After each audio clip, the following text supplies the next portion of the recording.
കാക്കും നിര മുന്നിലെ വെട്ടിമാറ്റാൻ കൊതിക്കേണ്ട ഈ മണ്ണിലെ കെട്ടിപ്പടുത്തത് നേരിന്റെ മാർഗമേട ഞെട്ടി വിറയ്ക്കുന്ന കൂട്ടങ്ങൾ വേറെയൊട്ടും തളരാത്തൊരാവേശമാണെങ്കിലെ പൊട്ടി തകരാതെ കാക്കും നിര മുന്നിലെ വെട്ടിമാറ്റാൻ കൊതിക്കേണ്ട തളരാത്തൊരാവേശമാണെങ്കിലെ പൊട്ടി തകരാതെ കാക്കും നിര മുന്നിലെ വെട്ടിമാറ്റാൻ കൊതിക്കേണ്ട ഈ മണ്ണിലെ കെട്ടിപ്പടുത്തത് നേരിന്റെ മാർഗമേട ഞെട്ടി വിറയ്ക്കുന്ന കൂട്ടങ്ങൾ വേറെയൊട്ടും തളരാത്തൊരാവേശമാണെങ്കിലെ പൊട്ടി തകരാതെ കാക്കും നിര മുന്നിലെ വെട്ടിമാറ്റാൻ കൊതിക്കേണ്ട കോർഡിനേറ്റർ ശ്രീ കെ ബാലകൃഷ്ണൻ ഉൾപ്പെടെ വേദിയിലിരിക്കുന്ന വിശിഷ്ട വ്യക്തികളെ, പ്രിയപ്പെട്ട സഹോദരി സഹോദരന്മാരെ, സംസ്ഥാന ഗവൺമെന്റിന്റെ നിർദ്ദേശപ്രകാരം സംസ്ഥാനത്തെ തദ്ദേശ സ്ഥാപനങ്ങളിൽ ഇതുപോലുള്ള വികസന സദസ്സ് നടത്താൻ വേണ്ടി തീരുമാനിച്ചതിന്റെ ഭാഗമായിട്ടാണ് മുളിയാർ ഗ്രാമപഞ്ചായത്ത് ഭരണസമിതി ഇതുപോലുള്ള വികസന സദസ്സ് സംഘടിപ്പിച്ചത്. നമുക്കറിയാം 2020 ഡിസംബറിലാണ് നിലവിലുള്ള പഞ്ചായത്ത് ഭരണസമിതി അധികാരത്തിൽ വന്നത്. കേരളത്തിലെ എല്ലാ തദ്ദേശ സ്ഥാപനങ്ങളിലും ത്രിതല പഞ്ചായത്ത് തെരഞ്ഞെടുപ്പ് ഡിസംബറിലാണ് അധികാരത്തിൽ വന്നത്. നമുക്കറിയാം ഡിസംബറിൽ പഞ്ചായത്ത് തെരഞ്ഞെടുക്കുന്ന ഒരു കാലഘട്ടം കോവിഡ് കാലഘട്ടമായിരുന്നു. മനുഷ്യരാശിയുടെ മനുഷ്യന്റെ നിലനിൽപ്പിനെ തന്നെ ബാധിക്കുന്ന നിലയിൽ ലോകത്താകെ പടർന്നു പിടിച്ച കോവിഡ് എന്ന മഹാമാരിയുടെ ഇടയിലാണ് തെരഞ്ഞെടുപ്പ് നടന്നത്. ആ തെരഞ്ഞെടുപ്പ് നടന്ന ആദ്യഘട്ടത്തിൽ നമ്മുടെ നാട്ടിലെ പൊതുപ്രവർത്തകർ, ജനപ്രതിനിധികൾ, ആരോഗ്യ പ്രവർത്തകർ ഉൾപ്പെടെ വലിയ പ്രവർത്തനത്തിൽ ഏർപ്പെടേണ്ടി വന്നത് മനുഷ്യന്റെ ജീവനെ സംരക്ഷിക്കുന്നതിന് വേണ്ടിയുള്ള പ്രവർത്തനമായിരുന്നു. വളരെ ഭംഗിയായ ആ കർത്തവ്യം കേരളത്തിലെ ഗവൺമെന്റിന്റെ നേതൃത്വത്തിൽ എല്ലാവരും ഒന്നുചേർന്ന് പ്രവർത്തിച്ചതിന്റെ ഭാഗമായി കോവിഡ് എന്ന മഹാമാരിയെ നമുക്ക് മറികടക്കാൻ നമുക്ക് വേണ്ടി തുടർന്ന് ഒരുപാട് പ്രതിസന്ധികൾ നമ്മുടെ സംസ്ഥാനത്ത് ഉണ്ടായിട്ടും ആ പ്രതിസന്ധികളാകെ കേരളത്തിലെ ഗവൺമെന്റും കേരളത്തിലെ ത്രിതല പഞ്ചായത്തും യോജിച്ചു നിന്നുകൊണ്ട് നേരിട്ടു. അവിടെ കഴിഞ്ഞ 5 വർഷക്കാലത്തെ പ്രവർത്തനം എല്ലാ ആവശ്യങ്ങളും നിർവഹിക്കാൻ കഴിഞ്ഞില്ലെങ്കിലും ഒരു പരിധിവരെ ഒരു പഞ്ചായത്തിന് എന്തൊക്കെ നമ്മുടെ നാട്ടിനകത്ത് ചെയ്യാൻ പറ്റുമോ അതൊക്കെ നമ്മുടെ നാട്ടിനകത്ത് നിർവഹിക്കുന്നതിന് വേണ്ടി നിലവിലുള്ള മുളിയാർ ഗ്രാമപഞ്ചായത്തിന്റെ ഭരണസമിതിക്ക് കഴിഞ്ഞു എന്ന് പറയുന്നതിൽ ചാരിതാർത്ഥ്യമുണ്ട്. നമുക്കറിയാം നമ്മുടെ പഞ്ചായത്ത് ഒരു തീരദേശ മലയോര പഞ്ചായത്തിന്റെ ഇടയിൽ നിൽക്കുന്ന ഒരു പഞ്ചായത്താണ് നമ്മുടെ പഞ്ചായത്ത്. നമ്മുടെ പഞ്ചായത്തിന്റെ എല്ലാ ഭാഗങ്ങളിലും എല്ലാ മുക്കിലും മൂലയിലും വികസന ക്ഷേമ പ്രവർത്തനങ്ങൾ എത്തിക്കുന്നതിന് വേണ്ടി നമ്മുടെ പഞ്ചായത്ത് ഭരണസമിതി കഴിഞ്ഞ 5 വർഷക്കാലം എല്ലാവരും യോജിച്ചുകൊണ്ട് വികസന പ്രവർത്തനങ്ങൾ ഏറ്റെടുത്തു നടത്തി എന്ന് പറയുന്നതിൽ വളരെ സന്തോഷമുണ്ട്. അതുപോലെ തന്നെ അർഹതപ്പെട്ട ആളുകളുടെ കയ്യിലേക്ക് ക്ഷേമ പദ്ധതികൾ എത്തിക്കുന്നതിന് വേണ്ടി വലിയ ശ്രമം പഞ്ചായത്ത് നടത്തിയിട്ടുണ്ട്. അതുപോലെ തന്നെ നവകേരള മിഷന്റെ ഭാഗമായി വളരെ പ്രധാനപ്പെട്ട ഒരു പ്രവർത്തനമാണ് മാലിന്യമുക്ത നവകേരളം. നമ്മുടെ പഞ്ചായത്ത് ഭരണസമിതി അധികാരം വന്നതിന് ശേഷം 30 അംഗ ഹരിതകർമ്മ വണ്ടിയെ നിശ്ചയിച്ചുകൊണ്ട് നമ്മുടെ പഞ്ചായത്ത് ആകെ ഓരോ വാർഡിൽ 2 പ്രതിനിധികൾ എന്ന നിലയിൽ 2 വോളണ്ടിയേഴ്സ് എന്ന നിലയിൽ നാടക ശുചീകരിക്കുന്നതിന് വേണ്ടി വലിയ പ്രവർത്തനം ബഹുജന പങ്കാളിത്തത്തോടെ നമ്മുടെ പഞ്ചായത്തിനകത്ത് നിർവഹിക്കുന്നതിന് വേണ്ടി നേതൃത്വം കൊടുക്കാൻ നമ്മുടെ പഞ്ചായത്ത് ഭരണസമിതിക്ക് കഴിഞ്ഞിട്ടുണ്ട്. അതുപോലെ തന്നെ ഇപ്പോ നമുക്കറിയാം അതിന്റെ MCF നിർമ്മാണവുമായി ബന്ധപ്പെട്ടുകൊണ്ട് 50 സെന്റ് സ്ഥലം നമുക്ക് ഏതാണ്ട് അനുവദിക്കുന്നതിലേക്ക് വന്നിട്ടുണ്ട്. നമുക്ക് MCF കെട്ടിടം അടിയന്തരമായി നിർമ്മിക്കാൻ ആവശ്യമായ നടപടി ഭരണസമിതി സ്വീകരിച്ചു. അല്ലെങ്കിൽ മനുഷ്യന്റെ ജീവിതത്തിന് ആവശ്യമായ നിലയിൽ വരുമാന സ്രോതസ് ഉണ്ടാക്കുന്നതിന് ആവശ്യമായ നിർമ്മാണ പ്രവർത്തനങ്ങൾക്ക് നമ്മുടെ പഞ്ചായത്തിനകത്ത് നടത്തുന്നതിന് വേണ്ടി കഴിഞ്ഞിട്ട് 22 കോടിയുടെ വികസന പ്രവർത്തനം തൊഴിലുറപ്പ് മേഖലയിൽ നമ്മുടെ നാട്ടിന്റെ മുഖച്ഛായ മാറ്റുന്ന വികസന പ്രവർത്തനങ്ങൾ നമ്മുടെ പഞ്ചായത്തിനകത്ത് നടത്തിയിട്ടുണ്ട്. അതുപോലെ തന്നെ നമുക്കറിയാം പഞ്ചായത്ത് ഭരണസമിതി അധികാരത്തിൽ വരുന്ന സമയത്ത് നമ്മുടെ നാട്ടിലൊക്കെ വലിയ പ്രശ്നം ആനയാണ്. വന്യമൃഗങ്ങളുടെ ശല്യമാണ്, രൂക്ഷമായ വന്യമൃഗ ശല്യമായിരുന്നു. ആ വന്യമൃഗ ശല്യത്തിന് പരിഹാരം കാണുന്നതിന് വേണ്ടി നമ്മുടെ ബ്ലോക്ക് പഞ്ചായത്ത്, നമ്മുടെ വനവകുപ്പ്,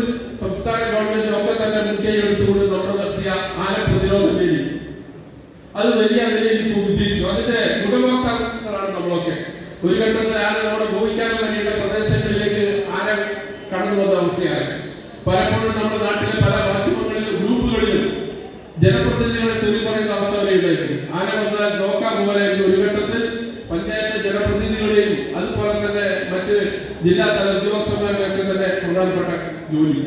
ആനപ്രതിരോധ വേദി വനവകുപ്പിന്റെ സഹകരണത്തോടുകൂടി ബ്ലോക്ക് പഞ്ചായത്തിന്റെ നേതൃത്വത്തിൽ നിർമ്മിച്ചതോടുകൂടി തന്നെ നമുക്ക് ആനയുടെ വരവ് ഒരു പരിധി വരെ നമുക്ക് നിയന്ത്രിക്കുന്നതിന് വേണ്ടി കഴിയും. അത് നമ്മൾ പൊലിക്കരി. അപ്പോൾ വന്യജീവി വകുപ്പുമായി ബന്ധപ്പെട്ടുകൊണ്ട് പഞ്ചായത്ത് ഭരണസമിതിയും തോളോട് ചേർന്ന് പ്രവർത്തിച്ചതിന്റെ ഭാഗമായി നമുക്കറിയാം നമ്മുടെ പഞ്ചായത്തിൽ തന്നെ 1980 മുമ്പിലുള്ള ഒരു 9 റോഡുകൾ എന്ന് ഗതാഗത കോൺക്രീറ്റോ കല്ല് ഭാഗിയോ ഗതാഗത യോഗ്യമാക്കുന്നതിന് വേണ്ടി ബഹുമാനപ്പെട്ട നമ്മുടെ പഴയ DFO സാറൊക്കെ അസംബ്ലിന്റെ ഭാഗത്തു നിന്നുള്ള സമീപനത്തിന്റെ ഭാഗമായി നമുക്ക് വനവകുപ്പിലൂടെ കടന്നു പോകുന്ന റോഡുകൾ നമുക്ക് നന്നാക്കി എടുക്കുന്നതിന് വേണ്ടി നമുക്ക് കഴിഞ്ഞിട്ടുണ്ട്. അതുപോലെ തന്നെ ബാലസൗഹൃദം നമുക്കറിയാം. ഗർഭസ്ഥ ശിശു മുതൽ 18 വയസ്സ് വരെയുള്ള കുട്ടികൾ അവരെ ഉൾക്കൊള്ളുന്ന നിലയിൽ അവരുടെ അഭിപ്രായങ്ങൾ കേൾക്കുന്ന നിലയിലേക്ക് നമ്മുടെ ബാലസൗഹൃദ പഞ്ചായത്താക്കി നമ്മുടെ പഞ്ചായത്ത് മാറാൻ വേണ്ടി പോവുകയാണ്.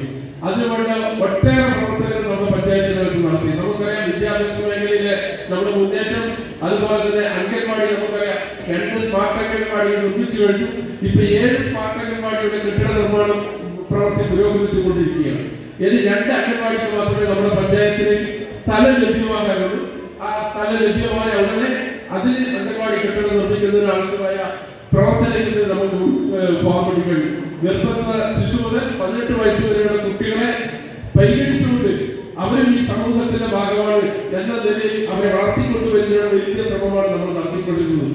ഇത് പറയുമ്പോഴാണ് കഴിഞ്ഞ ദിവസം നമ്മുടെ ഭൂമിക്കാരൻ CHSയിലെ ആരോഗ്യ പ്രവർത്തകർ ഇടപെട്ടുകൊണ്ട് കോഴിക്കോട് വെച്ച് കൃത്യം പദ്ധതിയിൽ ഉൾപ്പെടുത്തി ഹൃദയ ശസ്ത്രക്രിയ നടത്തി ജീവിതത്തിലേക്ക് തിരിച്ചു കൊണ്ടുവരുന്ന നിലയിലേക്ക് നമ്മുടെ ആരോഗ്യ വകുപ്പ് ആരോഗ്യ പ്രവർത്തനം കേരള സർക്കാർ പൊതുജനാരോഗ്യ പ്രവർത്തനം മാറിയിട്ടുണ്ട് എന്ന് പറയുന്നത് നമുക്ക് ഏറെ അഭിമാനമുണ്ട്.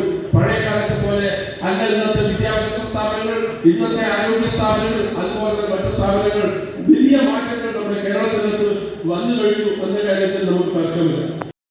വരുന്ന സമയത്ത് പ്രശാന്ത് എന്ന സെക്രട്ടറി അദ്ദേഹം 3 വർഷക്കാലം സുദീർഘമായ സേവനം നടത്തി. നമ്മുടെ പഞ്ചായത്തിലെ ജീവനക്കാർ അതുപോലെ തന്നെ ഘടക സ്ഥാപനങ്ങളിലെ ജീവനക്കാർ അവരുടെയൊക്കെ കൂട്ടായ പ്രവർത്തനത്തിന്റെ ആത്മാർത്ഥമായ പ്രവർത്തനത്തിന്റെ നമ്മുടെ സംസ്ഥാന ഗവൺമെന്റിൽ നിന്ന് അനുവദിക്കപ്പെട്ട 84 കോടി രൂപയുടെ പദ്ധതികൾ നമുക്കറിയാം. കേരളം കടുത്ത സാമ്പത്തിക പ്രതിസന്ധിയിലൂടെ കടന്നു പോകുമ്പോഴും ത്രിതല പഞ്ചായത്തുകൾക്ക് നൽകേണ്ട ഫണ്ടുകൾ കൃത്യമായി നൽകുകയും അതുപോലെ തന്നെ നമുക്കറിയാം ക്ഷേമ പെൻഷൻ കൊടുക്കുന്നതിന് ഒരു കാലത്ത് ഫണ്ടിന്റെ അപര്യാപ്തത മൂലം കുറച്ച് കാലതാമസം നേരിട്ടുമെങ്കിലും ഇന്ന് കൃത്യമായി മാസം തോറും പെൻഷൻ എല്ലാവരുടെയും വീട്ടുപടിക്കലേക്ക് എത്തിക്കുന്ന നിലയിലേക്ക് നമ്മുടെ നാട്ടുകാർക്കും പെൻഷൻ കൊടുക്കാൻ കഴിഞ്ഞിട്ട് 3705 ആളുകൾക്ക് നമ്മുടെ പഞ്ചായത്തുകാർക്ക് പെൻഷൻ കൊടുക്കാൻ അത് കൃത്യമായി അവരുടെ വീട്ടിലേക്ക് എത്തിയെന്ന് ഉറപ്പുവരുത്തുന്നതിന് വേണ്ടി ആവശ്യമായ സംവിധാനം.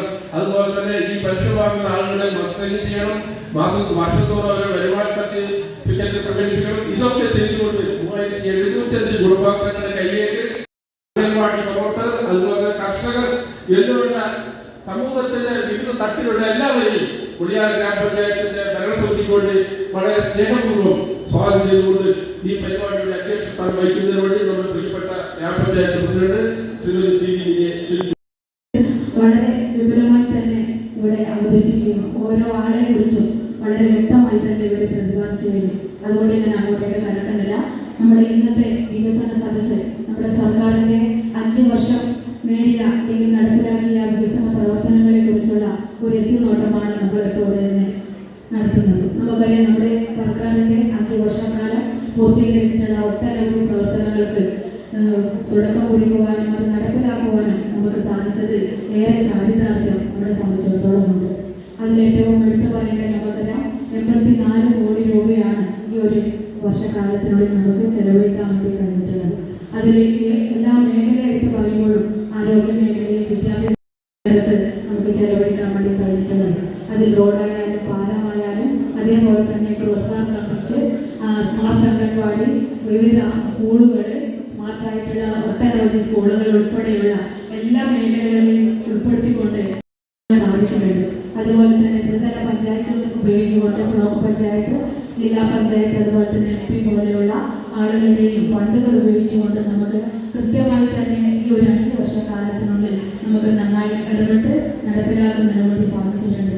സ്വാഗതത്തിൽ സൂചിപ്പിച്ചതുപോലെ തന്നെ നമ്മുടെ ഭരണം തുടങ്ങുന്നത് നമുക്കറിയാം കോവിഡുമായി ബന്ധപ്പെട്ടുകൊണ്ടാണ്. അങ്ങനെ ഒട്ടനവധി പ്രശ്നങ്ങളിലൂടെയാണ് നമ്മൾ ആദ്യഘട്ടങ്ങളിൽ ഈ പദ്ധതികളും അതുപോലെ തന്നെ പഞ്ചായത്തിന്റെ ഭരണം ഏറ്റെടുത്തത്. അന്ന് തൊട്ട് ഇന്ന് വരെ നമ്മുടെ പഞ്ചായത്തിനകത്തെ എല്ലാ മെമ്പർമാരും കക്ഷി രാഷ്ട്രീയ ഭേദമന്യേ എല്ലാ ഇടപെടലും അതുപോലെ തന്നെ വികസന കാര്യങ്ങളിലായാലും മറ്റു കാര്യങ്ങളിലായാലും ഒന്നിച്ചു നിന്നുകൊണ്ട് പ്രവർത്തിക്കാൻ നമ്മുടെ പഞ്ചായത്തിന്റെ ഭരണസമിതി അംഗങ്ങളും അതേപോലെ തന്നെ ഈ ഇവിടെ ഇരിക്കുന്ന എല്ലാ ആളുകളുടെ സഹകരണത്തോടുകൂടി സുത്യമായി അതുപോലെ തന്നെ ഇങ്ങനെയുള്ള സേവനം ചെയ്ത ഉദ്യോഗസ്ഥന്മാരെ നമ്മൾ പരിഗണിക്കുകയും അതുപോലെ തന്നെ അവരോടുള്ള സ്നേഹം അറിയുകയും ചെയ്യേണ്ടത് നമ്മുടെയൊക്കെ ഒരു കടമ കൂടി തന്നെയാണ്. അദ്ദേഹത്തിന്റെ ആത്മാർത്ഥമായിട്ടുള്ള ഒരു പരിശ്രമത്തിന്റെ ഭാഗമായിട്ടാണ് നമുക്ക് ഈ ഒരു തലത്തിലേക്ക് എത്തിപ്പെടാൻ വേണ്ടി കഴിഞ്ഞിട്ടുള്ളത്. അതേപോലെ തന്നെ വന്യമൃഗങ്ങളുമായി ഒരുപാട് പ്രശ്നങ്ങൾ നേരിടേണ്ടി വന്ന പഞ്ചായത്ത് കൂടിയാണ്. അതിനുവേണ്ടി നമുക്കറിയാം നമ്മുടെ ബ്ലോക്ക് പഞ്ചായത്തിന്റെ പ്രത്യേക ഇടപെടലിന്റെ ഭാഗമായി ആന പ്രതിരോധ വേലി നിർമ്മിച്ചതുകൊണ്ട് ആനയുടെ ശല്യം നമുക്ക് ഒഴിവാക്കുവാനും അതിന് ശാശ്വത പരിഹാരം എന്ന രീതിയിൽ കണ്ടെത്തുവാനും നമുക്ക് സാധിച്ചിട്ടുണ്ട്. അതും ഒരു നേട്ടമായി നമുക്ക് കണക്കിലാക്കാം.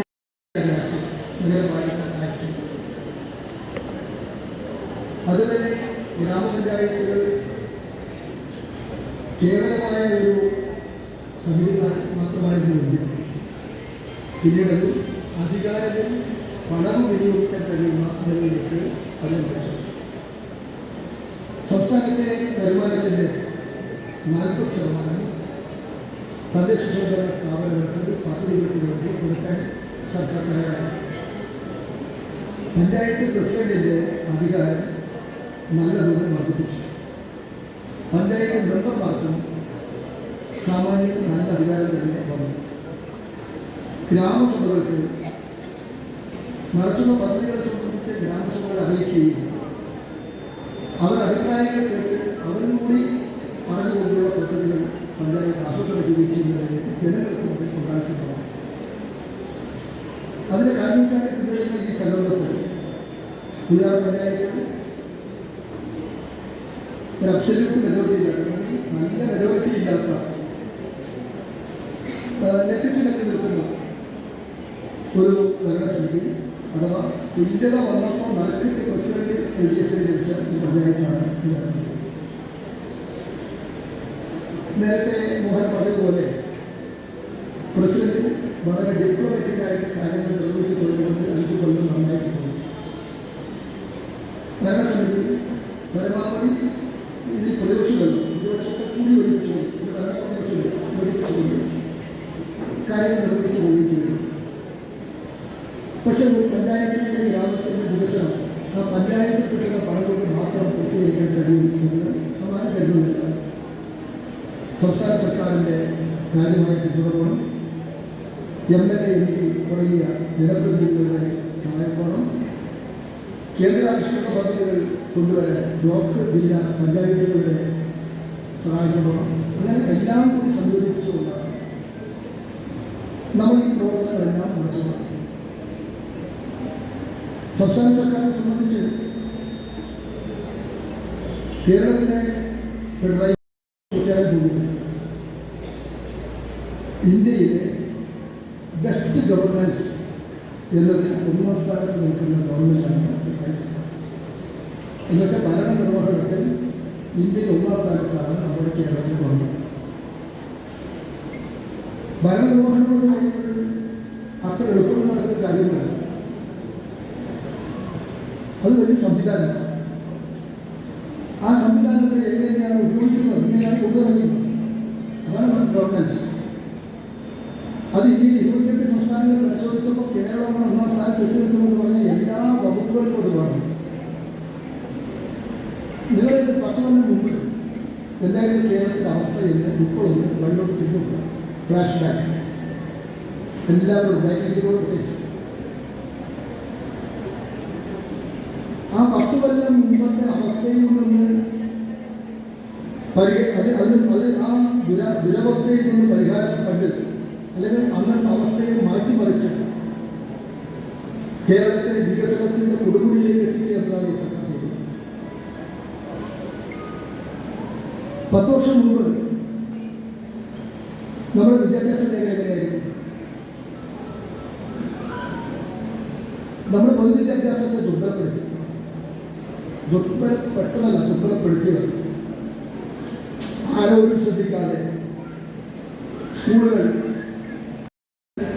കോർപ്പറേറ്റുകൾ, നല്ല സമ്പന്നന്മാർ അവർ സ്കൂളിനെ കച്ചവടത്തിലേക്ക് എത്തിച്ചു. സ്കൂൾ കച്ചവടമായിരുന്നു. അതിൻ്റെ പേരാണ് അൺഎയ്ഡഡ് സ്കൂളുകൾ. വലിയ കെട്ടിടങ്ങൾ വന്നു. അവർ ബസ് റോഡിലേക്ക് ഇറക്കി. സ്കൂളിൻ്റെ കുട്ടികൾക്ക് കയ്യും ഷർട്ടും നിക്കറൊക്കെ കൊടുത്ത് ഒരു വർണ്ണാഭമാക്കി കുട്ടികളെ കൊണ്ടുപോകാൻ തുടങ്ങി. കുട്ടികൾക്ക് അഡ്മിഷൻ വാങ്ങാൻ വേണ്ടിയിട്ട് മതവും ജാതിയുമായ സംഘടനകളുടെ ഇടപെടൽ നടത്താൻ തുടങ്ങി. അതോടുകൂടി പൊതുവിദ്യാഭ്യാസ രംഗത്ത് നിന്ന് ഏറെക്കുറെ 8 ലക്ഷം കുട്ടികൾ TC വാങ്ങി അങ്ങോട്ട് പോയി അവിടെ ചേർന്നു. കൊടുത്ത സന്ദേശം പൊതുവിദ്യാലയങ്ങളിൽ കുട്ടികളെ ചേർത്താൽ, സർക്കാർ സ്കൂളുകളിൽ കുട്ടികളെ ചേർത്താൽ കുട്ടികൾ പഠിക്കില്ല, എൻ്റെ കുട്ടി മോശമായിട്ട് പുറത്തോട്ട് നമ്മളെല്ലാവരും മനസ്സിലുണ്ട്. പൊതുബോധത്തിൽ വികസിപ്പിച്ചു. ആൾ ചേർത്തിട്ട് കാര്യമില്ല. എങ്ങനെയെങ്കിലും എൻ്റെ കുട്ടി രക്ഷപ്പെടണമെങ്കിൽ അവിടെ പോകും. അവിടെ ഇംഗ്ലീഷ് വിദ്യാഭ്യാസമുണ്ട്, നല്ല സൗകര്യമുണ്ട്, എന്താ അവർക്ക് സൗകര്യം കണ്ടാൽ മതിയല്ലോ. ഇതൊന്നും നമ്മൾ തന്നെ അവർക്ക് കൊടുക്കാൻ പറ്റും. പ്രക്ഷോഭങ്ങൾ സമരങ്ങളിൽ വന്ന് നമ്മളെല്ലാം പ്രക്ഷോഭത്തിൽ പങ്കെടുത്തോടാണ് ഇരിക്കുന്നത്. അത് വിദ്യാഭ്യാസ കച്ചവടത്തിനെതിരായ പ്രക്ഷോഭം. പക്ഷേ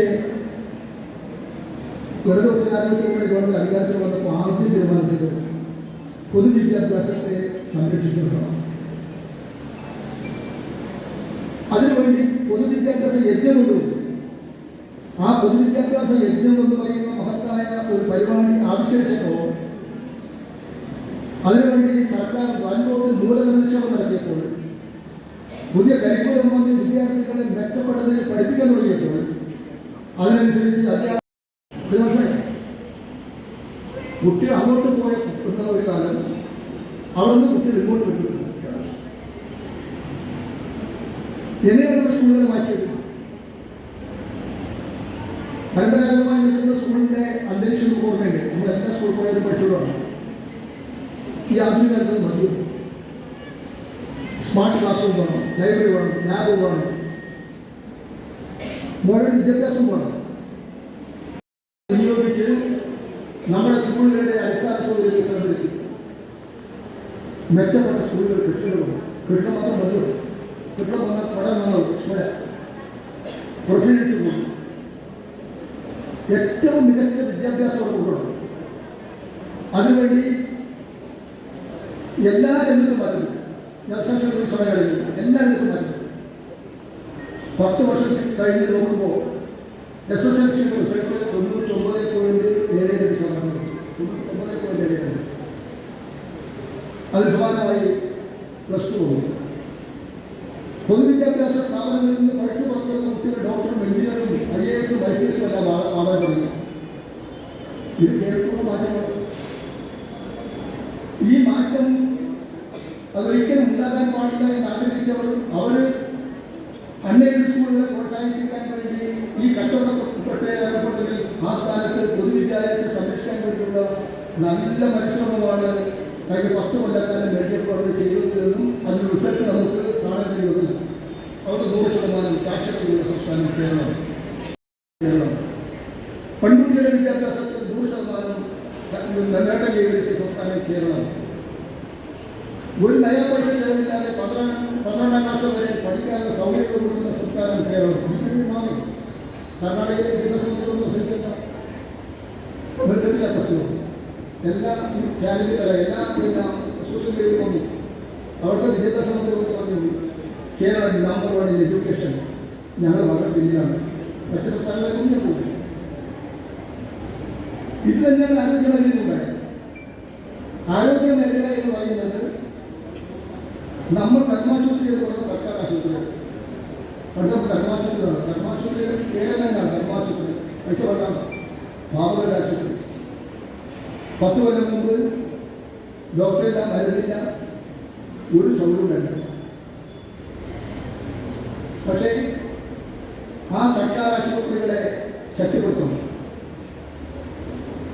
അതിനുള്ള മൂലധന നിക്ഷേപം നല്ല തോതിൽ അവിടെ പണം നിക്ഷേപിച്ച് പണം ചെലവഴിച്ച് അതിനെ ശക്തിപ്പെടുത്തും. ആവശ്യമായ ഡോക്ടർമാർ വേണം, മരുന്ന് വേണം, പുതിയ സംവിധാനങ്ങൾ വേണം. 10 കൊല്ലം കഴിഞ്ഞ് തിരിച്ചു നോക്കുമ്പോൾ നമ്മുടെ CTC നോക്കും,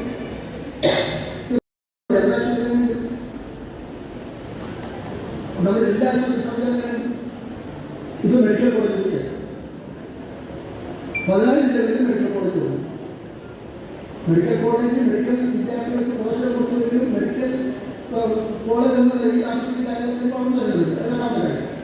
അവർക്കും സ്വാഭാവികമായും വരിക കേരളത്തിലാകുമ്പോഴായിരിക്കും പുതിയ സ്ഥലങ്ങളിൽ അവയവ മാറ്റം എന്ന് പറയുന്നത് മുമ്പ് സർക്കാർ ആശുപത്രിയിൽ ആരോഗ്യിക്കാൻ പോലും പറ്റുമായിരുന്നില്ല. കിഡ്നി മാറ്റുന്നതിൽ സ്വകാര്യ മേഖലയിൽ പോകണം. ഈ കരൾ മാറ്റം ശസ്ത്രക്രിയ നമ്മൾ സ്വകാര്യ ആശുപത്രി പോകണം. 50 ലക്ഷം അനുവദിച്ചായിരുന്നു. ആ സ്ഥാനത്ത് സർക്കാർ ആശുപത്രിയിൽ അവയവദാനം സൗജന്യമായി നടത്താൻ, അവയവ മാറ്റം സൗജന്യമായി നടത്താൻ കഴിയുന്ന സ്ഥിതിയിലേക്ക് കേരളത്തിലെ നമ്മുടെ ധർമാശുപത്രികൾ മാറി. വെറുതെ പറയുന്നത് അവർ ഇടപെടുന്നുണ്ട്. തദ്ദേശ സ്വയംഭരണ സ്ഥാപനങ്ങളിൽ സംസ്ഥാന സർക്കാർ വരെയുള്ള ഭരണ സംവിധാനം ഇടപെട്ട് ആവശ്യമായ മാറ്റങ്ങൾ വരുത്തിയപ്പോഴാണ് ആ ആശുപത്രികളെല്ലാം മെച്ചപ്പെടുന്നത്. ഡയാലിസിസ് മുൻകൊണ്ടേ നമുക്ക് ചിന്തിക്കാൻ പറ്റുമോ? സർക്കാർ ആശുപത്രി ഡയാലിസിസ് ഇന്ന് കോഴിക്കോട്ടെ CHCയിൽ അവിടെ ഡയാലിസിസ് നിത്യ സംഭവമാണ്. ഫ്രീ ആയിട്ട് നോമിനായിട്ട് എല്ലാ അവിടെ മാത്രമല്ല നമ്മുടെ CHCകളിൽ വളരെ എല്ലാ സ്ഥലങ്ങളിലും ഡയാലിസിസ് സൗകര്യമാണ്. അപ്പം ആരോഗ്യ രംഗത്ത് ചില കാര്യങ്ങൾ ഇപ്പോൾ ഡോക്ടർമാർ നമ്മൾ പറയാം ഡോക്ടറുടെ ക്ഷാമമോ പ്രശ്നമോ അങ്ങനെയൊന്നുമില്ല. ആരോഗ്യ മേഖല ഇന്ത്യക്കാരെ മാതൃകയാകുന്നതിലേക്ക് കേരളം മാറിയിരുന്നു. ആരോഗ്യം കർണാടകത്തിലെ വിദ്യാഭ്യാസത്തിൽ പറഞ്ഞ കർണാടക ആരോഗ്യമന്ത്രി കഴിഞ്ഞ 14 ദിവസം മുമ്പാണ് സെക്രട്ടറി പരിപാടിയിൽ പങ്കെടുത്തത്. കേന്ദ്ര പ്രസിഡന്റ് ഞാനിപ്പോൾ അദ്ദേഹം പറഞ്ഞു ഹെൽത്ത് സെക്ടറിൽ നമ്പർ 1 കേരളയാണ്. ഞാൻ അസൂയപ്പെടുന്നു നിങ്ങളുടെ ഈ മുന്നേറ്റത്തിൽ. ആരോഗ്യമന്ത്രി പറഞ്ഞു. കോവിഡ് വന്നപ്പോൾ നമ്മളിങ്ങനെ പിടിച്ചത് വികസിത രാഷ്ട്രങ്ങൾ പോലും കോവിഡ് വരവേറ്റ് നിന്നപ്പോൾ കേരളം തീവ്രമായ ഏറ്റവും കുറച്ച് കോവിഡ് പ്രതിരോധിച്ചത് നമ്മുടെ കേരളമാണ്.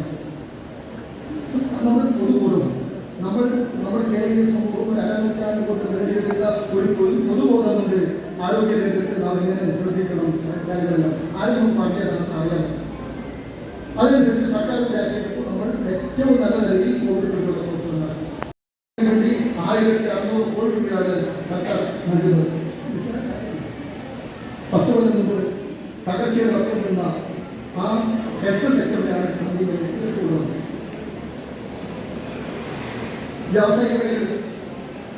വ്യവസായത്തിന്റെ ശോഭമാണ് കേരളം. ഇവിടെ ആരും വ്യവസായം തുടങ്ങാൻ നിങ്ങൾക്ക് 10 കൊല്ലം മുമ്പ് അതൊക്കെ പ്രചാരണം നോക്കിയിട്ടോ? എന്താ പ്രേരിപ്പിച്ചത്? ഇവിടെ ഒരാളും ഇല്ല വ്യവസായത്തിൽ. എന്താ ഇവിടെ വ്യവസായം അപ്പം പൊടിപിടിച്ചു കാർട്ടൂൺ ഓർമ്മയുണ്ടോ? ഒരു തലത്തിൽ ഉല്ലാസം കെട്ടി ഒരു തടിമാണൻ ഒരു ട്രൗസറിൽ കാണിച്ച് ഒരു മാണിക്കുറ്റ മുണ്ടും കെട്ടി ഇവർ പൊടിപ്പിക്കുന്നവരാണ്, ചുവട്ടുതൊഴിലാളികളാണ് എന്ന് അവരെ പരിഹസിച്ച് ഇവിടെ ഒന്നും പറയാൻ കൂടില്ല എന്ന് പറഞ്ഞ് ഞാനത് തോന്നിയില്ല. ചെയ്യാൻ കഴിയാത്തവർ പിന്നെ മറ്റുള്ള കുറ്റപ്പെടുത്തി പറഞ്ഞു. ഒന്ന് ചെയ്യാൻ പറ്റാത്തവർ മറ്റുള്ള കുറ്റപ്പെടുത്തി. LDF അധികാരം വന്നപ്പോൾ മറ്റുള്ളവർ കുറ്റപ്പെടുത്തി അല്ല ചെയ്തു. എങ്ങനെ വ്യവസായം കൊണ്ടുവരാം, കേരളത്തിലെ അന്തരീക്ഷത്തിൽ എങ്ങനെ വ്യവസായ സൗഹൃദ അന്തരീക്ഷം സൃഷ്ടിക്കാം. കഴിഞ്ഞ 4 നൂറ്റാണ്ടിനിടയിൽ വ്യവസായ മേഖലയിൽ ഒരു തൊഴിലാളി സമരത്തെ കുറിച്ച് നിങ്ങൾ കേട്ടിട്ടുണ്ടോ? 1 ലക്ഷം വിദ്യാഭ്യാസം 9 ലക്ഷം വന്നില്ലേ രണ്ടാമത്തെ വർഷം 2 ലക്ഷമായി. ആയിരത്തി ലക്ഷമായി 22,000 കോടി 22,000 കോടി രൂപ ലക്ഷമായി. 8 ലക്ഷം പേർക്ക് തൊഴിൽ. അതാണ് വ്യവസായ മേഖല. വ്യവസായ സൗഹൃദ അന്തരീക്ഷം ഉണ്ടാക്കിയപ്പോൾ തോന്നുന്നു ഈ വ്യവസായ രംഗത്തെ പ്രമുഖരെ വിളിച്ചുകൊണ്ട് വലിയ വ്യവസായ സദസ് വ്യവസായ കോൺക്ലേവ് വൻകിട വ്യവസായികളെന്ന് പറഞ്ഞു ഞങ്ങൾ കേരളത്തിൽ നിക്ഷേപിക്കേണ്ടതാണ്. കേരളത്തിലെ വ്യവസായം തുടങ്ങാൻ വേണ്ടി തടസ്സമായ പല നിയമങ്ങളും മാറ്റി. എന്നിട്ട് പറഞ്ഞു ഈ റെഡ് കാറ്റഗറി വരുന്ന ഈ മനുഷ്യന്റെ ജീവന് അപകടം ഉണ്ടാക്കുന്ന ചില രാസപദാർത്ഥങ്ങളൊക്കെ നിർമ്മിക്കുന്നത് ഒഴിച്ചുള്ള റെഡ് കാറ്റഗറിയിൽ ഒഴികെയുള്ള എല്ലാ വ്യവസായങ്ങളും നിങ്ങൾ തുടങ്ങിക്കോ. 3 വർഷക്കാലത്തേക്ക് നിങ്ങൾ ലൈസൻസേ വേണ്ട. 3 വർഷത്തെ ലൈസൻസേ വേണ്ട. ലൈസൻസിന് നടന്നത് പറഞ്ഞ് അയ്യോ എനിക്ക് തുടങ്ങാനേ പോകുന്നില്ല എന്ന മാനസികാവസ്ഥയിലേക്ക് എത്തിക്കാൻ വേണ്ടിയാണ് പറഞ്ഞത്. തുടങ്ങിയില്ലേ 3 വർഷം എടുത്താൽ മതി വ്യവസായത്തിന് ലൈസൻസ്. അങ്ങനെയാണ് വ്യവസായ സൗഹൃദ അന്തരീക്ഷത്തിലുള്ള വ്യവസായം വളർന്നത്. അപ്പോൾ മാറി അത് അസംബ്ലി പറഞ്ഞപ്പോൾ പ്രതിപക്ഷത്തെ സഹിക്കുന്നില്ല, അവരുടെ കാര്യം അത് അങ്ങനെ. അപ്പോഴാണ് നമ്മുടെ ശശി തരൂർ പറഞ്ഞത്. ശശി തരൂർ ചില കാര്യങ്ങളിൽ വളരെ എഴുതുന്ന ആളാണ്. ശശി തരൂർ പറഞ്ഞു അത്ഭുതപ്പെടുന്ന വളർച്ചയാണ്, അത് അംഗീകരിച്ചേ പറ്റും. പിന്നെ അംഗീകരിക്കുന്ന സംബന്ധിച്ച് നടക്കിയതൊക്കെ നടന്നുവരാതെ പൊളിറ്റിക്സ് അത് നോക്കട്ടെ. പക്ഷെ വ്യവസായ വൽക്കരണത്തിൽ വ്യവസായ അന്തരീക്ഷം സൃഷ്ടിക്കുന്നതിൽ ഇന്ത്യയിൽ തന്നെ നമ്പർ 1 കേരളം മാറി എന്ന് പറയുന്നത് ആലോചിക്കണം. എത്ര കാര്യത്തിന്റെ എല്ലാ ശബ്ദവും നമ്മുടെ വൈദ്യുതി മേഖലയിൽ പൊതുവിതരണത്തിൽ ഒരു വർഷം സർക്കാർ 2000 കോടി രൂപയാണ് കൊടുക്കുന്നത്. ഈ 2000 കോടി രൂപ കൊടുത്ത് ആ പണം ഉപയോഗിച്ച് ഒരുമിച്ച് സാധനങ്ങൾ മുളകും മല്ലിയും അതുപോലെ അരിയും ഗോതമ്പും എല്ലാം നിർത്തിച്ച് അത് വിതരണം ചെയ്യുന്ന ശാസ്ത്രീയമായ സംവിധാനമാണ് കേരളത്തിലെ പൊതുവിതരണ സംവിധാനം. അക്കാര്യത്തിൽ കേരളം ഇന്ത്യക്ക് നമ്പർ 1. അതുകൊണ്ടാണ് കേരളം മെച്ചപ്പെടുന്നത്. ഇതിന് അടിസ്ഥാന സൗകര്യം കൊടുക്കും. അടിസ്ഥാന സൗകര്യം അടിസ്ഥാന സൗകര്യം വിഷയമാണ്. 50,000 രൂപ 50,000 കോടി 50,000 കോടി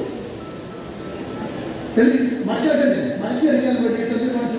മോട്ടോർ വെഹിക്കിൾ ടാക്സ്, പെട്രോളിയം ഉൽപ്പന്നങ്ങളുടെ ടാക്സ്, ഇത് രണ്ടും മടക്കിയെടുക്കാൻ വേണ്ടി നേരെ ആ ഊരിലേക്ക് പോകും. ഒട്ടുപറിക്കുന്ന ആ പണം നികുതി അങ്ങനെ അവിടെ നിന്ന് പൈസ എടുത്ത് കൊടുക്കാം. ഒരു വഴി വേണ്ട. പൈസ അറിയിട്ട് കൃത്യമായിട്ട് 10 കൊല്ലമായിട്ട് കിഫ്ബിക്ക് പണം നിക്ഷേപിച്ചത് പണം തന്നില്ല സർക്കാർ. ആരെങ്കിലും പറഞ്ഞില്ല. കിഫ്ബിക്ക് ഞാൻ പണം നിക്ഷേപിച്ചു, എന്റെ പൈസ നടക്കുന്നില്ല. സഭയൊക്കെ പറയുന്നത് എന്തായാലും മറ്റു നിക്ഷേപിച്ചമായിട്ട് നമ്മൾ കിഫ്ബിയിൽ ഞാൻ പണം നിക്ഷേപിച്ചത് കിട്ടിയില്ലെന്ന് പറഞ്ഞു. അപ്പോൾ കിഫ്ബി സർക്കാർ ഗ്യാരണ്ടിയിൽ പണം നിക്ഷേപിച്ചോളൂ. 90,000 കോടി രൂപ വന്നു. 50,90,000 കോടി വന്നു. ഈ പണം ചെലവാക്കണ്ടേ? ആ പണം ചെലവാക്കാതെ പറഞ്ഞ അടിസ്ഥാന സൗകര്യ വികസനം എന്താണ് ഉപയോഗം പറഞ്ഞത്? ഇപ്പല്ല, കഴിഞ്ഞ ഗുജറാത്തിലെ 1ാം പിണറായി സർക്കാർ ഗുജറാത്തിൻ്റെ 2ാം ടേമില്ല എന്താ പറഞ്ഞത്? ഒരു 500 കോടിയുടെ 1000 കോടിയുടെ പദ്ധതി കൊടുക്കാം.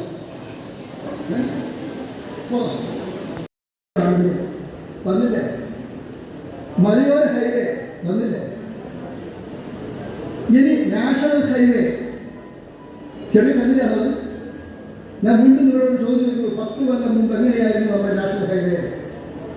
പിണറായി വിജയൻ എന്നൊരു മന്ത്രി മുഖ്യമന്ത്രി കേരളത്തിൽ ഇല്ലായിരുന്നെങ്കിൽ ഈ നാഷണൽ ഹൈവേ നടക്കുമെന്ന് നിങ്ങൾക്ക് തോന്നുന്നുണ്ടോ? നാഷണൽ ഹൈവേ നടക്കാനുള്ള ഇച്ഛാശക്തി നമ്മുടെ കേരളത്തിലെ മുഖ്യമന്ത്രി പിണറായി വിജയൻ മാത്രമാണ്. അത് നടക്കാൻ പറഞ്ഞില്ല. അടച്ചുപൂട്ടിപ്പോയില്ല ഓഫീസിൽ. അല്ല, ഒരു അടച്ചുപൂട്ടിപ്പോയി. ആ അടച്ചുപൂട്ടിപ്പോയ ഓഫീസ് തുറന്നോ? അധികാരം വന്നത് പ്രധാനമന്ത്രിയെ കണ്ടു, റോഡിന്റെ മന്ത്രി നിതിൻ ഗഡ്കരിയെ കണ്ടു, നാഷണൽ ഹൈവേ അവർ പറഞ്ഞു നാഷണൽ ഹൈവേ ഉടനെ നിങ്ങൾ എടുക്കണം, നിങ്ങൾക്ക് മാത്രമേ അവർ പറയുന്നത് എടുക്കണം. എടുക്കാൻ പോയപ്പോൾ സ്ഥലം കിട്ടണ്ടേ? നാഷണൽ ഹൈവേ മറ്റേ സാധാരണ നമ്മുടെ റോഡ് പോലെയല്ല, വില കൊടുത്താണ് എക്സ്പ്ലോർ ചെയ്യുന്നത്. ആ വില കൊടുക്കുമ്പോൾ എത്ര വില കൊടുക്കണം? പ്രാഥമികമായി ചർച്ച നടത്തി. നിലവിലുള്ള മാർക്കറ്റ് വിലയുടെ 4 ഇരട്ടി കൊടുക്കണം. 1 ലക്ഷം രൂപയാണ് മാർക്കറ്റ് വിലയിൽ, 4 ലക്ഷം. എല്ലാവരും സംബന്ധിച്ച് ഓക്കെ.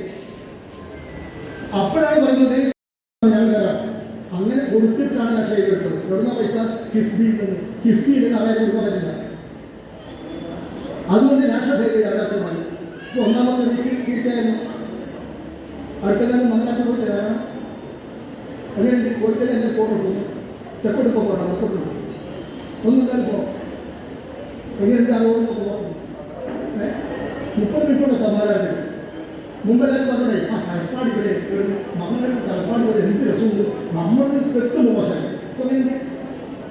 ഇപ്പം പോയതെന്ന് പറഞ്ഞാൽ ആലോചിച്ചാൽ മതി. എങ്ങനെയാണ് വന്നേ നാഷണൽ ഹൈവേ?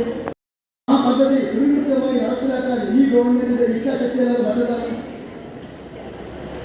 മലയോര ഹൈവേ മുമ്പ് കേട്ടതല്ലാതെ എപ്പം ഞാൻ സത്യം പറയാം, മഞ്ചേശ്വരം തമ്മിലാകുമ്പോൾ ഒരു വയസ്സിൽ എപ്പോഴും വരും ഒരു കുറേ കടലാസ്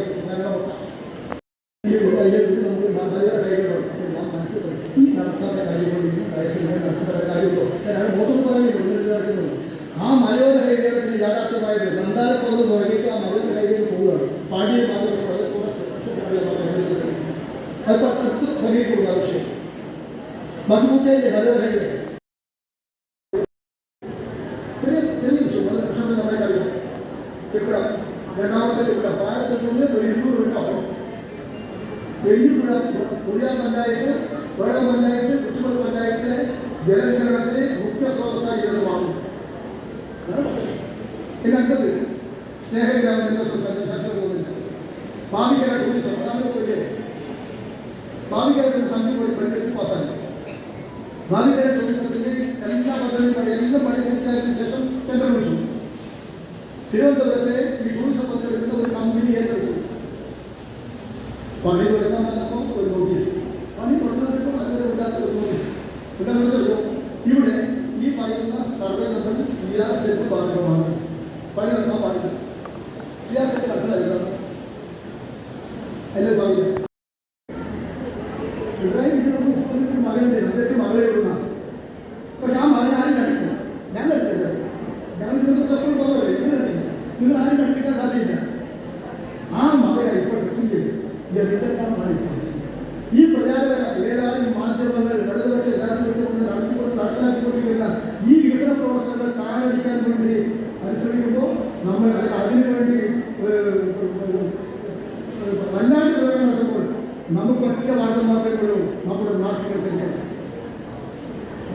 ഇടതുപക്ഷക്കാരുടെ പ്രധാനപ്പെട്ട തൊഴിൽ നമ്മൾ പറയണം, നാട്ടിൽ ജനങ്ങൾ പറയണം, വസ്തുതകളായി പറയണം. നിങ്ങൾ ഓരോരുത്തരും പറയണം. തദ്ദേശഭരണ സ്ഥാപന തെരഞ്ഞെടുപ്പ് വരികയാണ്, അതുവഴി അസംബ്ലി തെരഞ്ഞെടുപ്പ് വരുന്നുണ്ട്.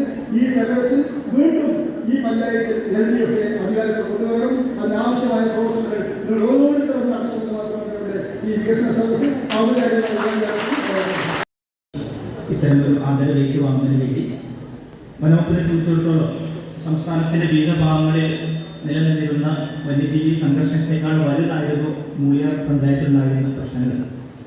എല്ലാവർക്കും അറിയാം, മൂളിയാർ പഞ്ചായത്ത് നാടും തകർന്നു കിടക്കുന്ന ഒരു സ്ഥലമാണ്. ഇവിടെ 10-20 വർഷങ്ങളായി നിലനിന്നിരുന്ന കാട്ടാന ഉൾപ്പെടെയുള്ള പ്രശ്നങ്ങൾ ഇപ്പോഴും നമുക്കൊരു തലവേദന കൊണ്ടുവരികയും അത് പൂർത്തീകരിക്കാനും ആ വേലി നിലനിർത്തുവാനുള്ള ഭാഗ്യം എനിക്ക് ലഭിച്ചത്, എനിക്കും എൻ്റെ കൂടെയുള്ള റെയിൽവേസ് അടക്കമുള്ള ഒരു സംഘത്തിന് ലഭിച്ചത്. നമ്മളെ സംബന്ധിച്ചിടത്തോളം ഏറ്റവും അതിപ്രധാനമായ ലക്ഷ്യം അത് തന്നെയായിരുന്നു. ഈ പറയുന്ന കാട്ടാന പ്രശ്നം പ്രത്യേകിച്ച് മൂളിയാർ പഞ്ചായത്തിലെ കാടക്കം പോലുള്ള പഞ്ചായത്തുകൾ പരിഹരിക്കണം. അത് ഇതുവരെ നമുക്ക് സാധിച്ചിട്ടുണ്ട്, ഇനിയും അത് സാധിക്കുമെന്നാണ് നമ്മൾ പ്രതീക്ഷിക്കുന്നത്. എല്ലാവർക്കും അറിയാം, വന്യജീവികളെന്ന് പറഞ്ഞാൽ അത് നമ്മൾ പറഞ്ഞാൽ കേൾക്കുന്ന തരത്തിലുള്ള ആളുകളല്ല. അവർക്ക് അവരുടേതായിട്ടുള്ള കഴിവുകളും ബുദ്ധിയുമൊക്കെ ഉണ്ട്. ബഹുമാനപ്പെട്ട MLA പറഞ്ഞ പോലെ പൊതുജനങ്ങളുടെയും പഞ്ചായത്തിൻ്റെയും പല ആവശ്യങ്ങളും നമ്മൾ സമീപിക്കുമ്പോൾ പൊതുജനത്തിൻ്റെ വികാരം പലപ്പോഴും നമ്മൾ മനസ്സിലാക്കിയിട്ടുണ്ട്. കുരങ്ങിൻ്റെ പ്രശ്നമുണ്ട്, ആനയുടെ പ്രശ്നമുണ്ട്, കാട്ടുപോത്തിൻ്റെ പ്രശ്നമുണ്ട്, റോഡുകളെല്ലാം തകർന്നു കിടക്കുന്നു, വേണ്ടത്ര വാഹന സൗകര്യമില്ല. ഇങ്ങനെയുള്ള സമയത്താണ് വനം വകുപ്പ് ഇത്തരം കാര്യങ്ങൾക്ക് വേണ്ടിയിട്ട് മുന്നോട്ട് വരികയും പലതിനും അനുമതി കൊടുക്കുകയും ചെയ്തിട്ടുള്ളത്. തീർച്ചയായിട്ടും നമ്മുടെ നാടിൻ്റെ ആവശ്യമാണ്. ബഹുമാനപ്പെട്ട MLA പറഞ്ഞതുപോലെ തന്നെ വനംവകുപ്പിൻ്റെയും താല്പര്യമായിരുന്നു താല്പര്യപ്പെടുത്ത്. സാധാരണ എന്ത് പറഞ്ഞാലും സാറ് വളരെ പോസിറ്റീവായിട്ട് എടുക്കുകയും നമ്മൾ കഴിയുന്നത്ര വേഗത്തിൽ അതെല്ലാം ചെയ്തു കൊടുക്കാൻ സാധിച്ചിട്ടുണ്ട്. എങ്കിൽ പോലും അത് പൂർത്തീകരിക്കുന്നതിന് മുമ്പ് ഇവിടുന്ന് പോകേണ്ടി വന്നതിന് ചെറിയൊരു വിഷമം കൂടി ഈ സമയത്തുണ്ട്. സംസ്ഥാനത്തിൻ്റെ ഏറ്റവും മാതൃകാപരമായ പ്രവർത്തനം നടത്തുന്ന കാർവടക്ക ബ്ലോക്കും മൂളിയാർ ബഹുമാനപ്പെട്ട MLA ആളുകൾ വളരെ വലിയ സഹകരണമാണ് വനംവകുപ്പുമായിട്ടുണ്ടായിരുന്നത്. നിങ്ങളുടെ വികസന പ്രവർത്തനത്തിൽ, വികസന കാഴ്ചപ്പാടിൽ സർക്കാരിൻ്റെ നിർദ്ദേശങ്ങൾക്കനുസരിച്ച് ഞങ്ങൾക്കും ഭാഗമാകാൻ സാധിച്ചിട്ടുള്ള സന്തോഷം ഇവിടെ രേഖപ്പെടുത്തുന്നു. നമ്മുടെ ഈ പഞ്ചായത്തിനെ സംബന്ധിച്ചിടത്തോളം ഭാവി പദ്ധതിയിൽ എനിക്ക് പറയാനുള്ള 2 കാര്യങ്ങൾ. ഒന്ന്, ഒരു അക്കേഷ്യ രഹിത പഞ്ചായത്തായിട്ട് നമ്മൾ പ്രഖ്യാപിക്കണം എന്നുള്ളതാണ്. കഴിഞ്ഞ 2 വർഷത്തിനകത്ത് 105 ഹെക്ടർ അക്കേഷ്യ തോട്ടങ്ങളാണ് നമ്മൾ മുറിച്ചു മാറ്റിയത്. അപ്പോൾ പലരോട് ചോദിച്ചു, കാറടക്കിയിലും മൂലാറിൽ ഒരുപാട് അക്കേഷ്യ മരങ്ങളുണ്ടല്ലോ, എന്താ നിങ്ങൾ മുറിച്ചു മാറ്റാത്തത്? അപ്പോൾ അതിനുള്ള പ്രവർത്തനങ്ങൾ തുടങ്ങിയിട്ടുണ്ട്. പക്ഷേ നിയമപരമായ ചില പ്രശ്നങ്ങൾ കൊണ്ടാണ് അതിനൊരു കാസർഗോഡ് ജില്ലയുടെ വർക്കിംഗ് പ്ലാൻ എന്നുള്ളൊരു മാനേജ്മെന്റ് പ്ലാൻ പൂർത്തീകരിച്ചാൽ മാത്രമേ നമുക്ക് അത് മുറിച്ചു മാറ്റാൻ സാധിക്കൂ എന്നുള്ളൊരു നിയമപരമായ പ്രശ്നം കൊണ്ട് മാത്രമാണ് അതങ്ങനെ നീണ്ടുപോകുന്നത്. എങ്കിൽ പോലും എനിക്ക് തോന്നുന്നത് അടുത്ത 5 വർഷത്തിനകത്ത് വനത്തിനകത്തുള്ള എല്ലാ കൃഷിയും പരിസ്ഥിതി പുനഃസ്ഥാപനത്തിന് നമ്മുടെ മൂലിയാർ പഞ്ചായത്തിൽ തന്നെയാണ് നമ്മൾ തുടക്കമിട്ടത്. ഉദുമ മണ്ഡലത്തിലാണ് തുടക്കമിട്ടത്.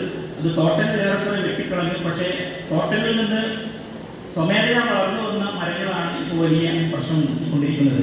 അത് ഈ പഞ്ചായത്തിൻ്റെ ഒരു വലിയ ലക്ഷ്യമായിക്കൊണ്ട് അടുത്ത ഭരണസമിതി ഏറ്റെടുക്കുമെന്നാണ് എനിക്ക് അഭ്യർത്ഥിക്കാനുള്ളത്. അതേപോലെ തന്നെ ഏറ്റവും കൂടുതൽ പുലിയെ പിടിച്ചിരിക്കുന്ന ഒരു മണ്ഡലമാണ് ബഹുമാനപ്പെട്ട MLA മണ്ഡലം. 4 പുലികളാണ് നമ്മൾ കഴിഞ്ഞ ഒരു വർഷത്തിനകത്ത് ഇവിടെ നിന്ന് പിടിക്കുകയും കൊല്ലപ്പെടുകയും ചെയ്തിട്ടുള്ളത്. നമുക്ക് ഏറ്റവും അടിസ്ഥാനപരമായി വേണ്ടത് ഒരു റാപ്പിഡ് റെസ്പോൺസ് ടീമിന് വേണ്ടിയിട്ടുള്ള ഒരു ബിൽഡിങ്ങും ഒരു വെറ്ററിനറി കെയറിങ്ങും നമുക്ക് വേണം. കാസർഗോഡ് ഡെവലപ്മെന്റ് പാക്കേജിൽ നമ്മൾ നേരത്തെ അതിന് പ്രപ്പോസൽ കൊടുത്തിട്ടുണ്ട്. കാരണം മറ്റു ജില്ലകളിലൊക്കെ ഇതിന് സംവിധാനങ്ങൾ വന്നുകൊണ്ടിരിക്കുന്നു. ഇപ്പോൾ നമ്മുടെ നാട്ടിൽ ഒരു പുലി ഇറങ്ങിയാൽ കടുവ ഇറങ്ങിക്കഴിഞ്ഞാൽ നമ്മൾക്ക് വയനാടിനെ ആശ്രയിക്കേണ്ടി വരും. വയനാട്ടിൽ ഡോക്ടർമാർ വരണം. ബഹുമാനപ്പെട്ട MLA, ബഹുമാനപ്പെട്ട ബ്ലോക്ക് പ്രസിഡന്റും പഞ്ചായത്ത് പ്രസിഡന്റും ഉള്ള വേണ്ടി ഞാൻ അഭ്യർത്ഥിക്കുകയാണ്. അടിയന്തരമായി നമ്മുടെ ജില്ലയിൽ അതൊരു സംവിധാനം കൊണ്ടുവരണം. കാരണം ഈ മനുഷ്യവധി സംഘർഷം എന്ന് പറഞ്ഞാൽ അത് പെട്ടെന്ന് നമുക്ക് പരിഹരിക്കാൻ പറ്റുന്ന സാധനമല്ല. അതിന് പിറകിൽ വലിയ ചരിത്രമുണ്ട്. മാനുഷികമായ ഒരുപാട് ഘടകങ്ങൾ കിടക്കുന്നുണ്ട്. പല സംസ്ഥാനത്തിലെ പല ഭാഗങ്ങളിലും നമ്മുടെ ജില്ലയേക്കാൾ വലിയ വലിയ പ്രശ്നങ്ങൾ അനുഭവിച്ചുകൊണ്ടിരിക്കുന്ന സ്ഥലങ്ങളിലൊക്കെ തന്നെ സമയബന്ധിതമായി ഈ മനുഷ്യവന്യജീവി സംഘർഷ ലഘൂകരണത്തിന് വേണ്ടി ഇത്തരം സജ്ജീകരണങ്ങൾ കൊണ്ടുവരാനുള്ള ഒരു കാര്യവും നമ്മുടെ വികസന പദ്ധതി ഉൾപ്പെടുത്തണമെന്ന് മാത്രം പറഞ്ഞുകൊണ്ട് ഇത്രയും വലിയ സ്നേഹവും ബഹുമാനവും ആദരവും തന്നതിന് പ്രത്യേകമായി നന്ദി പറയുന്നു. ഞാൻ ബേസിക്കലി മലപ്പുറം ജില്ലക്കാരനാണ്. കാസർഗോഡ് ജില്ലയിൽ എങ്ങനെ എത്തിപ്പെട്ടതാണ്.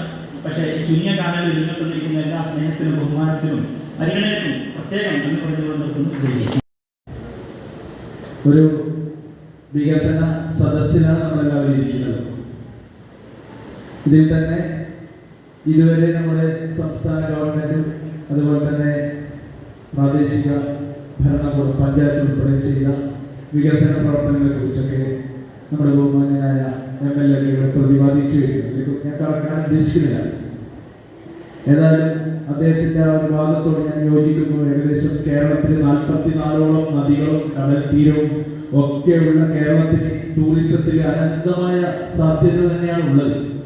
അത് കേരളത്തിന്റെ വികസനത്തിന് വേണ്ടി സംസ്ഥാന ഗവൺമെന്റ് ഇനിയും മുന്നോട്ട് ഒരുപാട് പോകാനുണ്ട് എന്നീ സന്ദർഭത്തിൽ പറയുകയാണ്. അതോടൊപ്പം തന്നെ പ്രാദേശിക ഭരണകൂട പഞ്ചായത്ത് നടത്തിയ ഒരുപാട് പ്രവർത്തനങ്ങൾ അവർക്ക് പറയാനുണ്ടെങ്കിലും ഇതിൽ ഭാവിയിലേക്കുള്ള പ്രവർത്തനങ്ങളെ കുറിച്ചുള്ള അഭിപ്രായം കൂടി ചോദിക്കുന്നു. ആ സ്ഥിതിക്ക് ഞാൻ 1-2 അഭിപ്രായങ്ങൾ കൂടി പറഞ്ഞു പോവാം. ഒന്ന്, നമ്മുടെ നാട്ടില് പ്രത്യേകിച്ച് മൂലിയാർ പഞ്ചായത്തിൽ ഒരുപാട് പാവങ്ങൾ അനുഭവിക്കുന്ന ഒരു ബുദ്ധിമുട്ടാണ് പൊതു ശ്മശാനം എന്നത്. അപ്പോൾ പൊതു ശ്മശാനം ഇല്ലാത്തത് കൊണ്ട് നമ്മുടെ ഈ പ്രദേശത്ത് ഒരുപാട് പേര് കാസർഗോഡ് മുനിസിപ്പാലിറ്റിയിലേക്കും മറ്റു പഞ്ചായത്തിലേക്കൊക്കെ സംസ്കരിക്കാൻ കൊണ്ടുപോകുന്ന അവസ്ഥാവിശേഷം ഉണ്ടായിട്ടുണ്ട്. കുറെ വർഷങ്ങളായിട്ടുണ്ടായിരുന്നു. അപ്പൊ അതിപ്പോ പുതിയൊരു രീതി കൂടി വന്നിട്ടുണ്ട്. ഗ്യാസ് ഉപയോഗിച്ചിട്ടുള്ള ഒരു ശ്മശാനം. അതിന് മുമ്പിലോട്ടെങ്കിലും നമ്മുടെ പഞ്ചായത്തിലും അടുത്ത പ്രോജക്റ്റിലെങ്കിലും അത് ഉൾപ്പെടുത്തിയിട്ടുള്ള ഒരു സംവിധാനം ചെയ്യണമെന്നാണ് എൻ്റെ വ്യക്തിപരമായ ഒരു അഭിപ്രായം. അതുപോലെ തന്നെ MLA പറഞ്ഞ രീതിയിൽ ഒരുപാട് വികസന പ്രവർത്തനങ്ങൾ എത്രയോ കോടി ഒരുപാട് താരങ്ങളൊക്കെ വരുന്ന സമയത്ത് നല്ല കളിക്കാനുള്ള സൗകര്യം യുവതലമുറയ്ക്ക് ഉണ്ടാക്കി കൊടുക്കാൻ വേണ്ടി പ്രാദേശിക ഭരണകൂടം മുൻകൈ എടുക്കണം. അതുപോലെ ആരോഗ്യ വിദ്യാഭ്യാസ മേഖലയിൽ ഇനി ഒരുപാട് മാറ്റങ്ങൾ വരണം എന്നാണ് എനിക്ക് പറയാനുള്ളത്. ഇപ്പോൾ ഗവൺമെന്റിന്റെ നേട്ടങ്ങൾ പറയുന്ന സമയത്ത് ബഹുമാന്യ MLA പ്രതിപാദിച്ചു നമ്മുടെ നാഷണൽ ഹൈവേ ബന്ധപ്പെട്ട കാര്യങ്ങൾ. ശരിയാണ്, കേന്ദ്ര ഗവൺമെന്റും സംസ്ഥാന ഗവൺമെന്റും ചിലപ്പോൾ ആശയത്തിൽ പരസ്പര വിരുദ്ധമായ ഗവൺമെന്റുകൾ ആണെങ്കിൽ പോലും വികസനത്തിന്റെ കാര്യത്തിൽ കൈകോർത്ത് പോകുന്ന ആ ഒരു രീതിയെ എല്ലാവരും അംഗീകരിച്ചിട്ടുണ്ട് തന്നെയാണ് എൻ്റെ ഈ വസ്തുത, എൻ്റെ ഈ തോന്നൽ. എത്രയോ വർഷങ്ങൾക്ക് മുമ്പ് വരേണ്ട നാഷണൽ ഹൈവേ ആണ് ഇങ്ങനെ വന്നിരിക്കുന്നത്. മംഗലാപുരത്തേക്കൊക്കെ എത്താൻ വേണ്ടി വെറും 30 മിനിറ്റ് സമയം മാത്രമേ കാസർഗോഡ് നിന്ന് ആവശ്യമുള്ളൂ. അതിന് സ്ഥലമെടുക്കാനൊക്കെ സംസ്ഥാന ഗവൺമെന്റ് മുൻകൈ എടുത്തിട്ടുണ്ട്. അതുപോലെ തന്നെ കേന്ദ്ര ഗവൺമെന്റ് മന്ത്രി നിതിൻ ഗഡ്കരിയൊക്കെ വളരെ അധികം ആ വിഷയത്തിൽ ഇടപെട്ടിട്ടുണ്ട്. അങ്ങനെ നല്ലൊരു വികസനം നമുക്ക് കാണാൻ പറ്റുന്നത് കേരളത്തിലൂടെ കടന്നു പോകുന്നുണ്ട്. അതുപോലെ ഒരുപാട് മേഖലകളിൽ വരുന്നുണ്ട്. തൊഴിലുറപ്പ് പദ്ധതി അതൊന്നും ഞാൻ പറയാൻ വേണ്ടി പോകുന്നില്ല. അതുപോലെ നമ്മുടെ കാസർഗോഡുള്ള റെയിൽവേ സ്റ്റേഷൻ ഇപ്പൊ അതിവേഗം ബഹുദൂരം എന്നുള്ളത് ഒരു മുദ്രാവാക്യം പറഞ്ഞ ഒരു കൂട്ടർ വേറെയാണെങ്കിലും ഇത് നടത്തിക്കൊണ്ടിരിക്കുന്നത് മറ്റൊരു കൂട്ടറാണ്. വന്ദേ ഭാരത് പോലുള്ള ട്രെയിനുകളൊക്കെ കൊണ്ടുവന്നിട്ട് അതുപോലെ തന്നെ ഡിജിറ്റൽ രീതിയിലൊക്കെ നല്ല മാറ്റങ്ങൾ വന്നിട്ട് പണ്ടൊക്കെ നമ്മൾ ഒരു പണമിടപാടൊക്കെ നടത്തണമെങ്കിൽ എവിടുന്നൊക്കെ കാശിന്റെ കെട്ടും കീശയിലിട്ട് നടക്കുന്ന ഒരു സമയം മാറി ഇത് വിരൽത്തുമ്പിൽ ഒന്ന് മൊബൈലിൽ ഒന്ന് കൈ അമർത്തിയാൽ മതി, സേഫായി നമുക്ക് സാമ്പത്തിക ഇടപാട് നടത്താൻ പറ്റുന്ന ഒരു കാലഘട്ടത്തിലേക്ക് നമ്മുടെ രാജ്യം മുഴുവൻ മാറി. അതുപോലെ വികസനത്തിലൊന്നും രാഷ്ട്രീയമില്ല, വികസനത്തിൽ രാഷ്ട്രീയത്തിന്റെ ആവശ്യവുമില്ല. വികസനത്തിന് ജനപ്രതിനിധികളെ തെരഞ്ഞെടുപ്പ് വരെ മാത്രമേ രാഷ്ട്രീയമുള്ളൂ. വികസനം ഒരു നാട്ടിലെ എല്ലാവർക്കും അവകാശപ്പെട്ടതാണ്. ഇനിയും വികസനത്തിന്റെ വെള്ളി വെളിച്ചം ഈ മുളിയാറും നമ്മുടെ നാട്ടിലും നമ്മുടെ പ്രാദേശികത്തിലും എല്ലാ ഭാഗത്തും ഉണ്ടാവട്ടെ എന്ന് ആശംസിച്ചുകൊണ്ട് വൈകിയ വേളയിൽ ഈ പരിപാടിക്ക് എല്ലാവിധ ആശംസകളും അർപ്പിച്ചുകൊണ്ട് എന്റെ 2 വാക്കുകൾ ഉപസംഹരിക്കുന്നു. ജയ് ഭാരത്. ഒരു ക്ഷേമരാഷ്ട്ര സങ്കല്പത്തിൽ ഒരു ജനാധിപത്യ രാജ്യത്ത് ജനങ്ങളുടെ അവകാശങ്ങൾ അഭിപ്രായങ്ങൾ തേടുക എന്നുള്ളത് വളരെ പ്രധാനപ്പെട്ട ഒരു കാര്യമാണ്. അതിൻ്റെ ഭാഗമായിട്ടാണ് എല്ലാ പഞ്ചായത്തുകളിലും ഇതുപോലെ നൂറുകണക്കിനും ചിലയിടങ്ങളിൽ ആയിരക്കണക്കിന് ആളുകൾ പങ്കെടുത്തുകൊണ്ട് വികസന സദസ്സ് സംഘടിപ്പിക്കുന്നു. പക്ഷെ നിർഭാഗ്യമെന്ന് പറയട്ടെ, നമ്മുടെ കേരളത്തിലെ ക്രിയാത്മകമായിട്ടുള്ള പ്രതിപക്ഷം അവർ ക്രിയാത്മകമാണ്, പക്ഷെ ഇതുപോലെയുള്ള പരിപാടികളൊക്കെ പങ്കെടുക്കുന്നില്ല. നേരത്തെ നമ്മൾ എന്നെ ചോദിച്ചുകൊണ്ട് അതിന് നേട്ടമുണ്ടോ? എനിക്കൊരു നേട്ടമുണ്ടായി. കാലഘട്ട ഗ്രാമപഞ്ചായത്തിന്റെ വികസന സദസ്സിനായിരുന്നു. സാധാരണഗതിയിൽ നമ്മുടെ എംഎൽഎയുടെ ഈ പഞ്ചായത്ത് നടപ്പിലാക്കിയതും ഈ മണ്ഡലത്തിൽ നടപ്പിലാക്കിയ വികസന പ്രവർത്തനങ്ങളെ കുറിച്ച് പോലെ പറയേണ്ടതായിരുന്നു കാസർഗോഡിന്റെ എംഎൽഎ. പക്ഷേ കാസർഗോഡിന്റെ എംഎൽഎക്ക് അതെങ്ങനെയാണ് ഞാൻ പ്രതിപക്ഷത്തിരിക്കുമ്പോൾ സഭ ബഹിഷ്കരിച്ചുകൊണ്ട് അങ്ങനെ എല്ലാം ആയിട്ടും ഇത്രയെല്ലാം വികസന പ്രവർത്തനങ്ങൾ നടത്തിയെന്ന് ജനങ്ങളോട് പറയാൻ വേണ്ടി കഴിയുക. അതുകൊണ്ട് വളരെ സ്നേഹപൂർവ്വം അദ്ദേഹം വികസന സദസ്സിൽ വരില്ല എന്ന് പറഞ്ഞു. അതുകൊണ്ട് എനിക്ക് ആ വികസന സദസ്സ് ഉദ്ഘാടനം ചെയ്യാനുള്ള ഭാഗ്യമുണ്ടായി. അത് വളരെ പ്രധാനപ്പെട്ട ഒരു കാര്യമാണ്. വികസന സദസ്സാണെങ്കിലും നവകേരള സദസ്സാണെങ്കിലും ഇത്തരം ഒരു പരിപാടികൾക്കും പ്രതിപക്ഷം പങ്കെടുക്കില്ല. പക്ഷെ അങ്ങനെ പങ്കെടുത്തില്ല എന്നുള്ളത് കൊണ്ട് നമ്മുടെ നാട്ടിലെ വികസന പ്രവർത്തനങ്ങൾക്ക് എന്തെങ്കിലും കുറവുണ്ടായിട്ടുണ്ടോ? ഉണ്ടായിട്ടില്ല. നിങ്ങൾ നോക്കൂ, കഴിഞ്ഞ 5 വർഷത്തിനുള്ളിൽ ഇവിടെ വില്ലുപേട്ടൻ ആയിരക്കണക്കിന് കോടി രൂപയുടെ വികസന പ്രവർത്തനങ്ങളെ കുറിച്ച് നമ്മൾ പറയുമ്പോൾ ഇത്രയെല്ലാം നടന്നിട്ടുണ്ടോ എന്ന് നമ്മൾ ചിന്തിക്കുന്നില്ലേ? ഞാൻ മറ്റൊരു കണക്ക് പറയാം. നമ്മുടെ കഴിഞ്ഞ ലോക്സഭാ തെരഞ്ഞെടുപ്പിന്റെ സമയത്ത് ഏറ്റവും കൂടുതൽ പ്രചാരണ വിഷയമായതും നമ്മളെല്ലാം ചർച്ച ചെയ്തതും നമ്മുടെ കുടുംബ സദസ്സുകളിൽ ഏറ്റവും കൂടുതൽ സംസാരിച്ചതും ക്ഷേമ പെൻഷനെ കുറിച്ചായിരുന്നു. ആ ക്ഷേമ പെൻഷനുമായി ബന്ധപ്പെട്ടുകൊണ്ട് മുളിയാർ പഞ്ചായത്തിന്റെ ഒരു കണക്കുണ്ട്. എനിക്ക് തോന്നുന്നു 3000-ലധികം ആളുകൾക്ക് 3000-ലധികം വീടുകളിലേക്ക് ക്ഷേമ പെൻഷൻ എത്തുന്നുണ്ട്. കഴിഞ്ഞ 5 വർഷം കൊണ്ട് 40 കോടി രൂപ മുളിയാർ പഞ്ചായത്തിൽ ക്ഷേമ പെൻഷൻ മാത്രമായി വീടുകളിലേക്ക് എത്തിയിട്ടുണ്ട്. ചെറിയ തുകയാണ് 40 കോടി. ഈ 40 കോടി വീട്ടിൽ തന്നെ ഇരിക്കുകയാണോ? അല്ല, വിവിധ കച്ചവടങ്ങൾക്ക് സാധനങ്ങൾ വാങ്ങാൻ ഇതെല്ലാം വരുമ്പോൾ മുളിയാർ പഞ്ചായത്തിൽ പ്രിയപത്രിക നടന്നൊരു വ്യക്തി 40 കോടി രൂപ ഒരു ഗവൺമെന്റ് കൊടുക്കുകയാണ്. അത് മാത്രമാണ്. നമ്മുടെ നാട്ടിൽ ഇപ്പോൾ വീടില്ലാത്തവരുടെ എണ്ണം വളരെ കുറവാണ്. കുഞ്ഞുമക്കൾ പറഞ്ഞിട്ടുണ്ടാവും. ഈ നവംബർ മാസം 1-ാം തീയതി ഇന്ത്യയിൽ അത്ഭുതം സൃഷ്ടിച്ചുകൊണ്ട് കേരളത്തിൽ പ്രഖ്യാപനം നടത്താൻ വേണ്ടി പോവുകയാണ്. എന്താണ് പ്രഖ്യാപനം?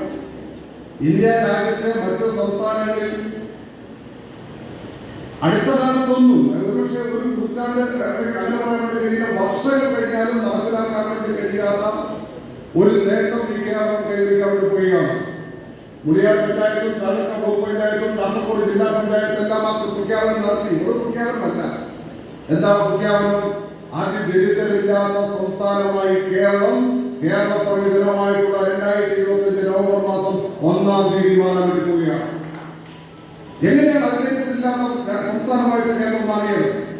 കഴിഞ്ഞ 2 വർഷക്കാലമായിട്ട് കേരളത്തിലെ ഗവൺമെന്റിന്റെ നിർദ്ദേശപ്രകാരം നമ്മുടെ നാട്ടിലെ തദ്ദേശ സ്വയംഭരണ സ്ഥാപനങ്ങളും ഇതര ഡിപ്പാർട്ട്മെന്റുകളും നടത്തിയിട്ടുള്ള ഏറ്റവും സുദീർഘമായിട്ടുള്ള ഇടപെടലിന്റെ ഭാഗമായിട്ടാണ് നമ്മുടെ നാട്ടിൽ അതിദരിദ്രമില്ലാത്ത ഒരു സംസ്ഥാനമായി കേരളമാണ്. എന്താ അതിദരിദ്രം?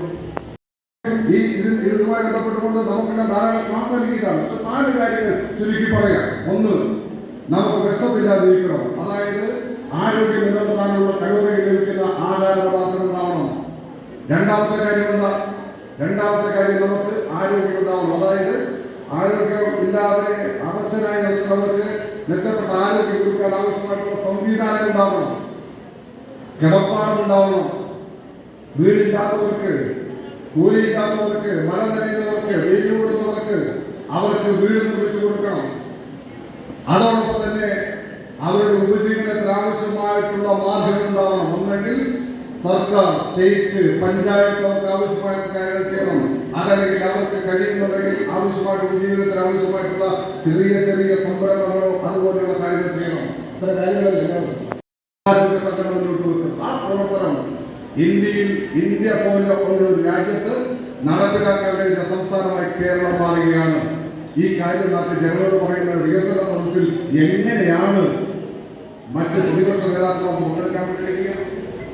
നമ്മുടെ നാട്ടിലെ ലൈഫുമായി ബന്ധപ്പെട്ടുകൊണ്ട് പറഞ്ഞില്ലേ, ഞങ്ങൾ കഴിഞ്ഞ ദിവസം കാലഘട്ട ബ്ലോക്ക് പഞ്ചായത്ത് 40 PMAY ഒരു വർഷം കൊണ്ട് ഏറ്റവും മികച്ച രീതിയിൽ വീട് നിർമ്മിച്ച PMAY പദ്ധതിയിൽപ്പെട്ട 40 ആളുകൾക്ക് വീട് നിർമ്മിച്ചു കൊടുത്തതിന്റെ താക്കോൽദാനം നിർമ്മിച്ചു. PMAY പദ്ധതി എന്ന് പറയുമ്പോൾ ഇവിടെ PMAY പദ്ധതി എന്ന് പറഞ്ഞാൽ പ്രധാനമന്ത്രി ആവാസ് യോജന എന്നാണ് പേര്. അങ്ങനെ വരുമ്പോൾ നമ്മുടെ നാട്ടിൽ ആളുകൾ വിചാരിക്കുന്നത് പൂർണ്ണമായിട്ടും പ്രധാനമന്ത്രിയും സെൻട്രൽ ഗവൺമെന്റും ഈ ഫണ്ട് നൽകും എന്നുള്ളതാണ്. നമ്മുടെ നാട്ടിലെ ആളുകൾക്കെല്ലാം ചെറിയ കൺഫ്യൂഷൻ ഉണ്ടാകും.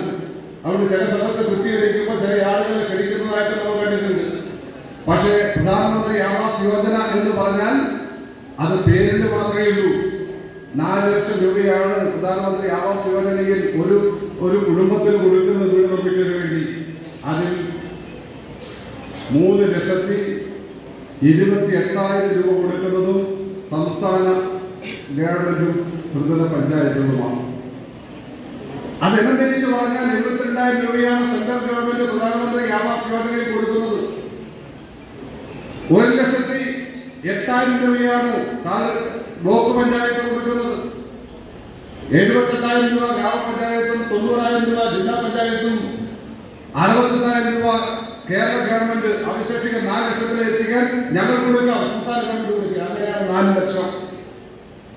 അതായത് 72,000 കൊടുത്ത് പ്രധാനമന്ത്രി ആവാസ് യോജന എന്ന് പറയുമ്പോൾ ബാക്കിയുള്ള തുക കൊടുക്കുന്നത് സംസ്ഥാന ഗവൺമെന്റാണ്.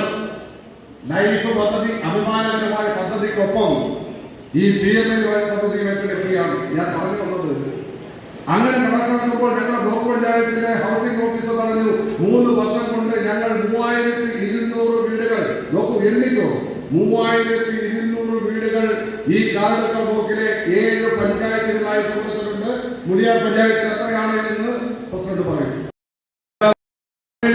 നമ്മുടെ നാട്ടിലെ 19 ആളുകളുടെ ജീവൻ പൊലിഞ്ഞത് നമുക്കെല്ലാം അറിയുന്ന കാര്യം. അപ്പോൾ സ്വകാര്യ മേഖലയിൽ പറഞ്ഞു. എന്നാൽ സ്വകാര്യ മേഖലയിൽ മാത്രമാണോ ഈ ആരോഗ്യ മേഖലയിലെ നേട്ടം? നമ്മുടെ FHSകളും CHSകളും താലൂക്ക് ആശുപത്രികളും ജില്ലാ ആശുപത്രികളും നമ്മുടെ മെഡിക്കൽ കോളേജുകളും മാറിയതിനെ കുറിച്ച് കേരളത്തിൽ നമ്പർ 1 ആരോഗ്യ മേഖല എന്നത് വീൺവാക്കാണോ? അല്ല, നടപ്പിലാക്കിയതെന്ന കാര്യമാണ്. അതിന്റെ ഉദാഹരണമല്ല ഇപ്പോൾ നമ്മളിവിടെ നമ്മുടെ മെഡിക്കൽ ഓഫീസർക്ക് ഒരു സ്നേഹാദരവ് കൊടുത്തത്. മെഡിക്കൽ ഓഫീസറെ കൊണ്ട് അങ്ങനെ അതിലേക്ക് എത്തിക്കാൻ എന്താണ് കഴിഞ്ഞത്? നിങ്ങൾക്ക് എല്ലാവർക്കും അറിയുമെന്ന് എനിക്കറിയില്ല. നമ്മുടെ മുഖ്യമന്ത്രിയുടെ സോഷ്യൽ മീഡിയ പേജിൽ അതിനെക്കുറിച്ച് നൃത്യം എന്ന പേരിൽ ഒരു പോസ്റ്റ് വന്നിരുന്നു. അത് കേരളത്തിലെ ഗവൺമെന്റിന്റെ ആരോഗ്യ മേഖലയുടെ സിസ്റ്റത്തിന്റെ ഭാഗമാണ്. ആസ്ട്രോണിംസ് എന്തിനു വേണ്ടി എന്ന ചോദ്യത്തിന് ഉത്തരമാണ്. ആ കഥ അറിയാമല്ലോ. അല്ല, ആ നടന്ന സംഭവം നമ്മുടെ കോട്ടൂരിൽ അവിടെ പുല്ലുവിട്ട് തൊഴിലാളിയായിട്ടുള്ള ഉത്തർപ്രദേശുകാരായിട്ടുള്ള 2 ആളുകൾ, ആ 2 ആളുകൾ ദമ്പതികൾ അവരുടെ ഗർഭകാലത്തും ഈ നാട്ടിലുണ്ടായിരുന്നു. നമ്മുടെ ശുദ്ധമായ പ്രവർത്തനം നടത്തുന്ന ആശാവർക്കർമാർ അവരവിടെ പോയി ഈ കുട്ടി ഒരു കാർഡില്ല, ഒരു ആരോഗ്യ കാർഡില്ല, ഒരു ID കാർഡില്ല, ഒരു ഒരു കാർഡുമില്ല, പൗരത്വം ധരിക്കുന്ന കാർഡുമില്ല. പക്ഷേ അവർ മനുഷ്യരാണ്, അവർ ഉത്തർപ്രദേശിൽ വന്നവരാണ്. ആ സ്ത്രീ ഗർഭിണിയാണ്. ആ ഗർഭിണിക്ക് ആവശ്യമായിട്ടുള്ള പ്രസവ രക്ഷയ്ക്ക് ആവശ്യമായിട്ടുള്ള എല്ലാ പോഷകാഹാരവും കൊടുത്തു. നമ്മുടെ ഈ ഹെൽത്ത് ക്ലിനിക്കിലെ സിസ്റ്റർമാർ പോയി ആവശ്യമായ സഹായം ചെയ്തു. ആ പ്രസവിക്കുന്ന സമയത്ത് ഉത്തർപ്രദേശിൽ പോയി. നമ്മുടെ ഇവിടെയാണെങ്കിൽ ആ പ്രസവ സമയത്ത് കുട്ടിക്ക് എന്തെങ്കിലും ജന്മന വൈകല്യമുണ്ടെങ്കിൽ നമ്മുടെ ഗവൺമെന്റ് ഹോസ്പിറ്റലിൽ അത് കണ്ടെത്തും. പക്ഷെ അവിടെ കണ്ടെത്താനുള്ള സൗകര്യമില്ല. 5 മാസം കഴിഞ്ഞു ഇവിടെ വന്നു. ഇവിടെ വരുമ്പോൾ കുട്ടി അവശതയിലാണ്. സാധാരണ നമ്മുടെ ഗവൺമെന്റ് ഹോസ്പിറ്റലിനെ കുറിച്ച് എന്താ പറയാറ്? വളരെ ധിക്കാരത്തോട് പെരുമാറുന്ന, ദാർഢ്യത്തോടെ ഇടപെടുന്ന, ഒന്നും നേരെ മറുപടി പറയാത്ത ഡോക്ടറും ജീവനക്കാരും ഉള്ളത്. അതെല്ലാം മാറി. അത് മാറി എന്നാണ് നിങ്ങളുടെ CHC കൊടുത്തത്. ഈ കുട്ടി ബോധമില്ലാതെ 5 വയസ്സുള്ള വളരെ ദുർബലനായിട്ടുള്ള കുഞ്ഞിയെ കൊണ്ട് ഈ അച്ഛനും അമ്മയും പണിയുന്ന വേഷത്തിൽ വരുമ്പോൾ അവിടുത്തെ ഡോക്ടറും ജീവനക്കാരും ഏറ്റെടുത്തു ഹൃദയപൂർവ്വം. എന്നിട്ട് പറഞ്ഞു, എന്റെ CHC ഇവിടെ ക്രിട്ടിക്കലാണ്, നിങ്ങൾ ക്രിട്ടിക്കൽ ICU ഉള്ള കുട്ടികളുടെ ICU ഉള്ള ഹോസ്പിറ്റലിലേക്ക് മാറ്റി. അവിടെ ഒന്നും അവസാനിച്ചില്ല. അവരുടെ ഒരു കാശുമില്ല. നേരെ പരിയാരം മെഡിക്കൽ കോളേജിൽ കൊണ്ടുപോയി. പരിയാരം മെഡിക്കൽ കോളേജിലെ പരിശോധനയിലാണ് കുട്ടിക്ക് ഒരു ഹൃദയത്തിൽ ഒരു അറയുണ്ട്, വാൽവ് തകരാറാണ്, അടിയന്തരമായി ഓപ്പറേഷൻ നടത്തണം. ആ ഓപ്പറേഷൻ നടത്തുന്നത്, അതാണ് ഞാൻ പറഞ്ഞത്, ആസ്റ്റർ ന്യൂസ് വന്നിട്ട് എന്താ കാര്യമെന്ന് മുഖ്യമന്ത്രിയോട് ചോദിക്കുന്ന അവരോട് പറയുകയാണ്, ആ ആസ്റ്റർ മീൻസ് എന്നുള്ളത് കോഴിക്കോട് ഈ പീഡിയാട്രിക് കാർഡിയാക് സർജനുള്ള ഹോസ്പിറ്റലാണ്.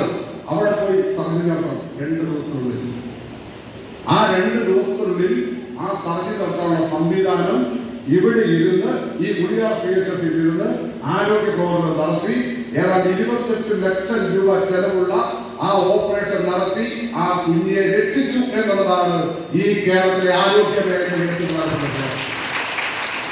ഇതാണ് നമ്പർ 1 ആരോഗ്യ മേഖല.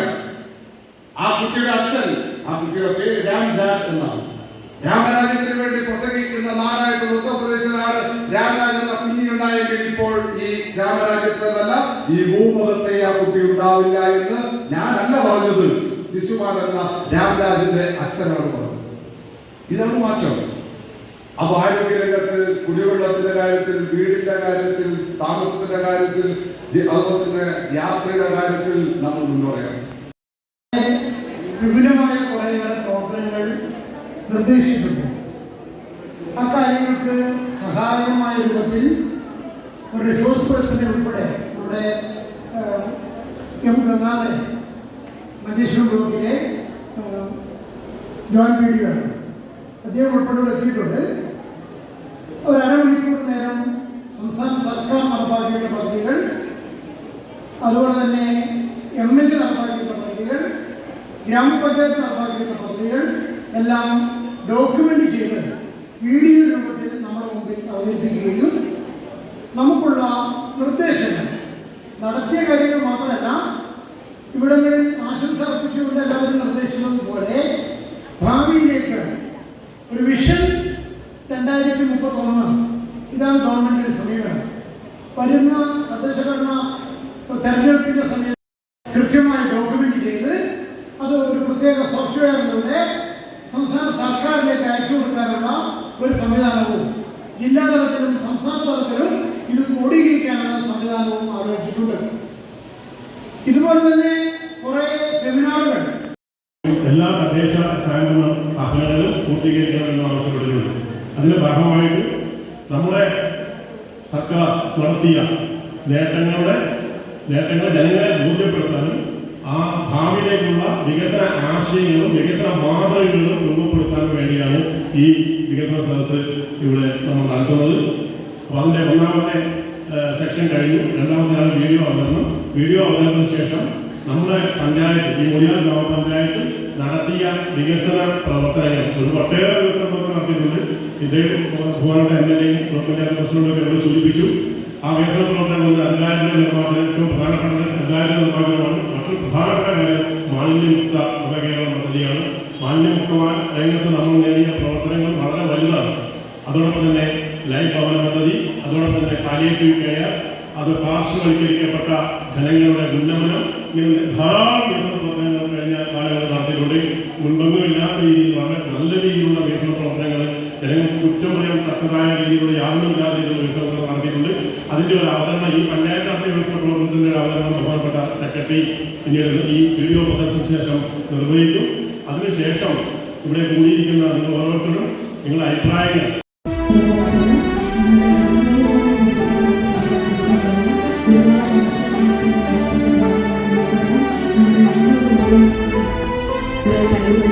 തീർച്ചയായിട്ടും എല്ലാവരും ഇവിടെ എത്തിച്ചേർന്നതിൽ വളരെയധികം സന്തോഷമുണ്ട്. എല്ലാവരുടെയും കഴിഞ്ഞിട്ടുണ്ട്. അതുപോലെ തന്നെ നേരത്തെ പറഞ്ഞതുപോലെ വികസന ക്ഷേമരംഗങ്ങളിൽ വലിയ മുന്നേറ്റം നമ്മുടെ പഞ്ചായത്തിനകത്ത് നമുക്ക് നിർവഹിക്കാൻ കഴിഞ്ഞിട്ടുണ്ട്. ഇന്നലെ വരെ ചെയ്യാതിരുന്ന പല പ്രവർത്തനങ്ങളും നമുക്ക് ഇന്ന് സംഘടിപ്പിക്കാൻ കഴിഞ്ഞു. ഇനിയും ഒരുപാട് ചെയ്യാനുണ്ട്. നാളെ മുതൽ അങ്ങോട്ട് ഇതേ രീതി നമ്മുടെ കാർഷിക മേഖലയിൽ എങ്ങനെ നമ്മൾ ഇടപെടണം ഈ നിലയിൽ ഒരു ചർച്ച സംഘടിപ്പിച്ചുകൊണ്ടാണ് വികസനവും ക്ഷേമവും ജനങ്ങളുടെ ക്ഷേമവും നിർദ്ദേശങ്ങൾ ജനങ്ങളോട് സ്വീകരിച്ചുകൊണ്ട് പുതിയ കാലത്ത് പുതിയ മേഖലകൾ ഏറ്റെടുത്തുകൊണ്ട് നമുക്ക് മുന്നേറാൻ കഴിയണം. ആ നിലയിലേക്ക് ചർച്ച സംഘടിപ്പിക്കുന്നതിന് വേണ്ടി സംവാദം സംഘടിപ്പിക്കുന്നതിന് വേണ്ടിയാണ്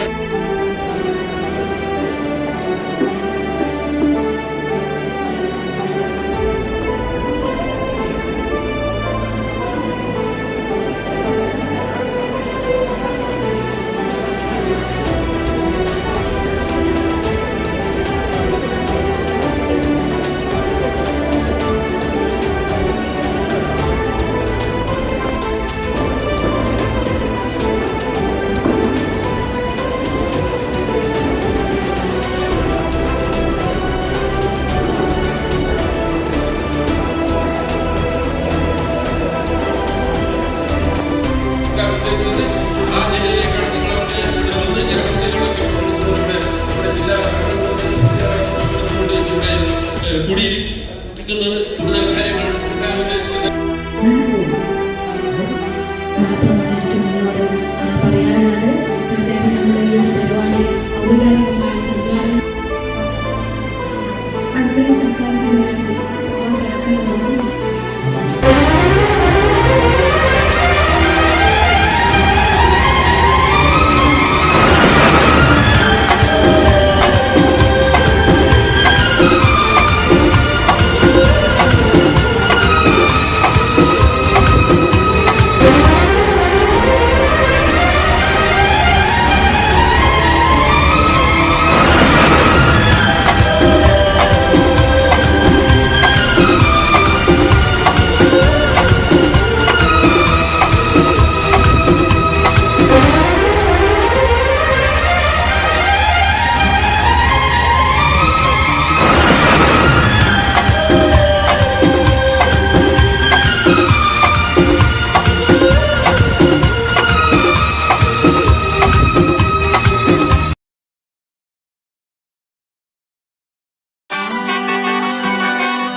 ഇവളണിയും പൊന്നല്ലേ കനവുണരും ദിനമല്ലേ മുഞ്ചത്തി പെണ്ണിൻ നിൻ മനം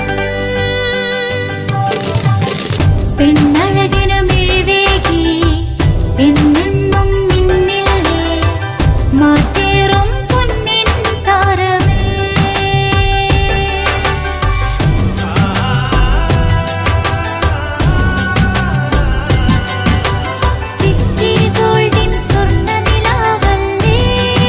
City Gold, Gold and Diamonds, Kerala and Karnataka, the glow of purity.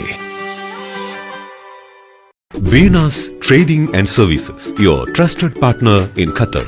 Looking for reliable services in Qatar? Welcome to Venus Trading and Services, your trusted partner near Al Said Bakery in Muntasa, Doha. Let us introduce our range of activities.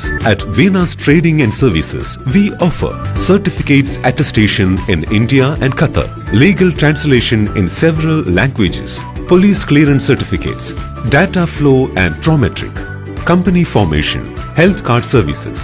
Our experienced team ensures smooth and hassle-free processes. Choose Venus Trading and Services as your trusted partner in Qatar. Contact us today 55488910.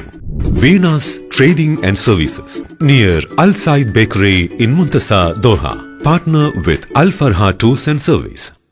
വീടായാലും ഇൻഡസ്ട്രിയലായാലും business, വിദ്യാഭ്യാസ സ്ഥാപനങ്ങളോ മതപരമായ സ്ഥാപനങ്ങളോ ആണെങ്കിലും wiring വർക്കുകൾ, HT, LT connection എന്നിവയ്ക്ക് government licensed electrical കോൺട്രാക്ടറായ Pallangode electrical വർക്സിനെ തന്നെ ഏൽപ്പിക്കണം. പണി കമ്മിറ്റ് ചെയ്ത സമയത്ത് തന്നെ തീർത്തു തരും. കൂടാതെ നിങ്ങളുടെ സ്ഥാപനത്തിൽ അനുമതിയില്ലാതെ ജനറേറ്റർ സ്ഥാപിച്ചിട്ടുണ്ടെങ്കിൽ പള്ളങ്ങോട് ഇലക്ട്രിക്കൽ വർക്സിനെ ഏൽപ്പിച്ചോളൂ.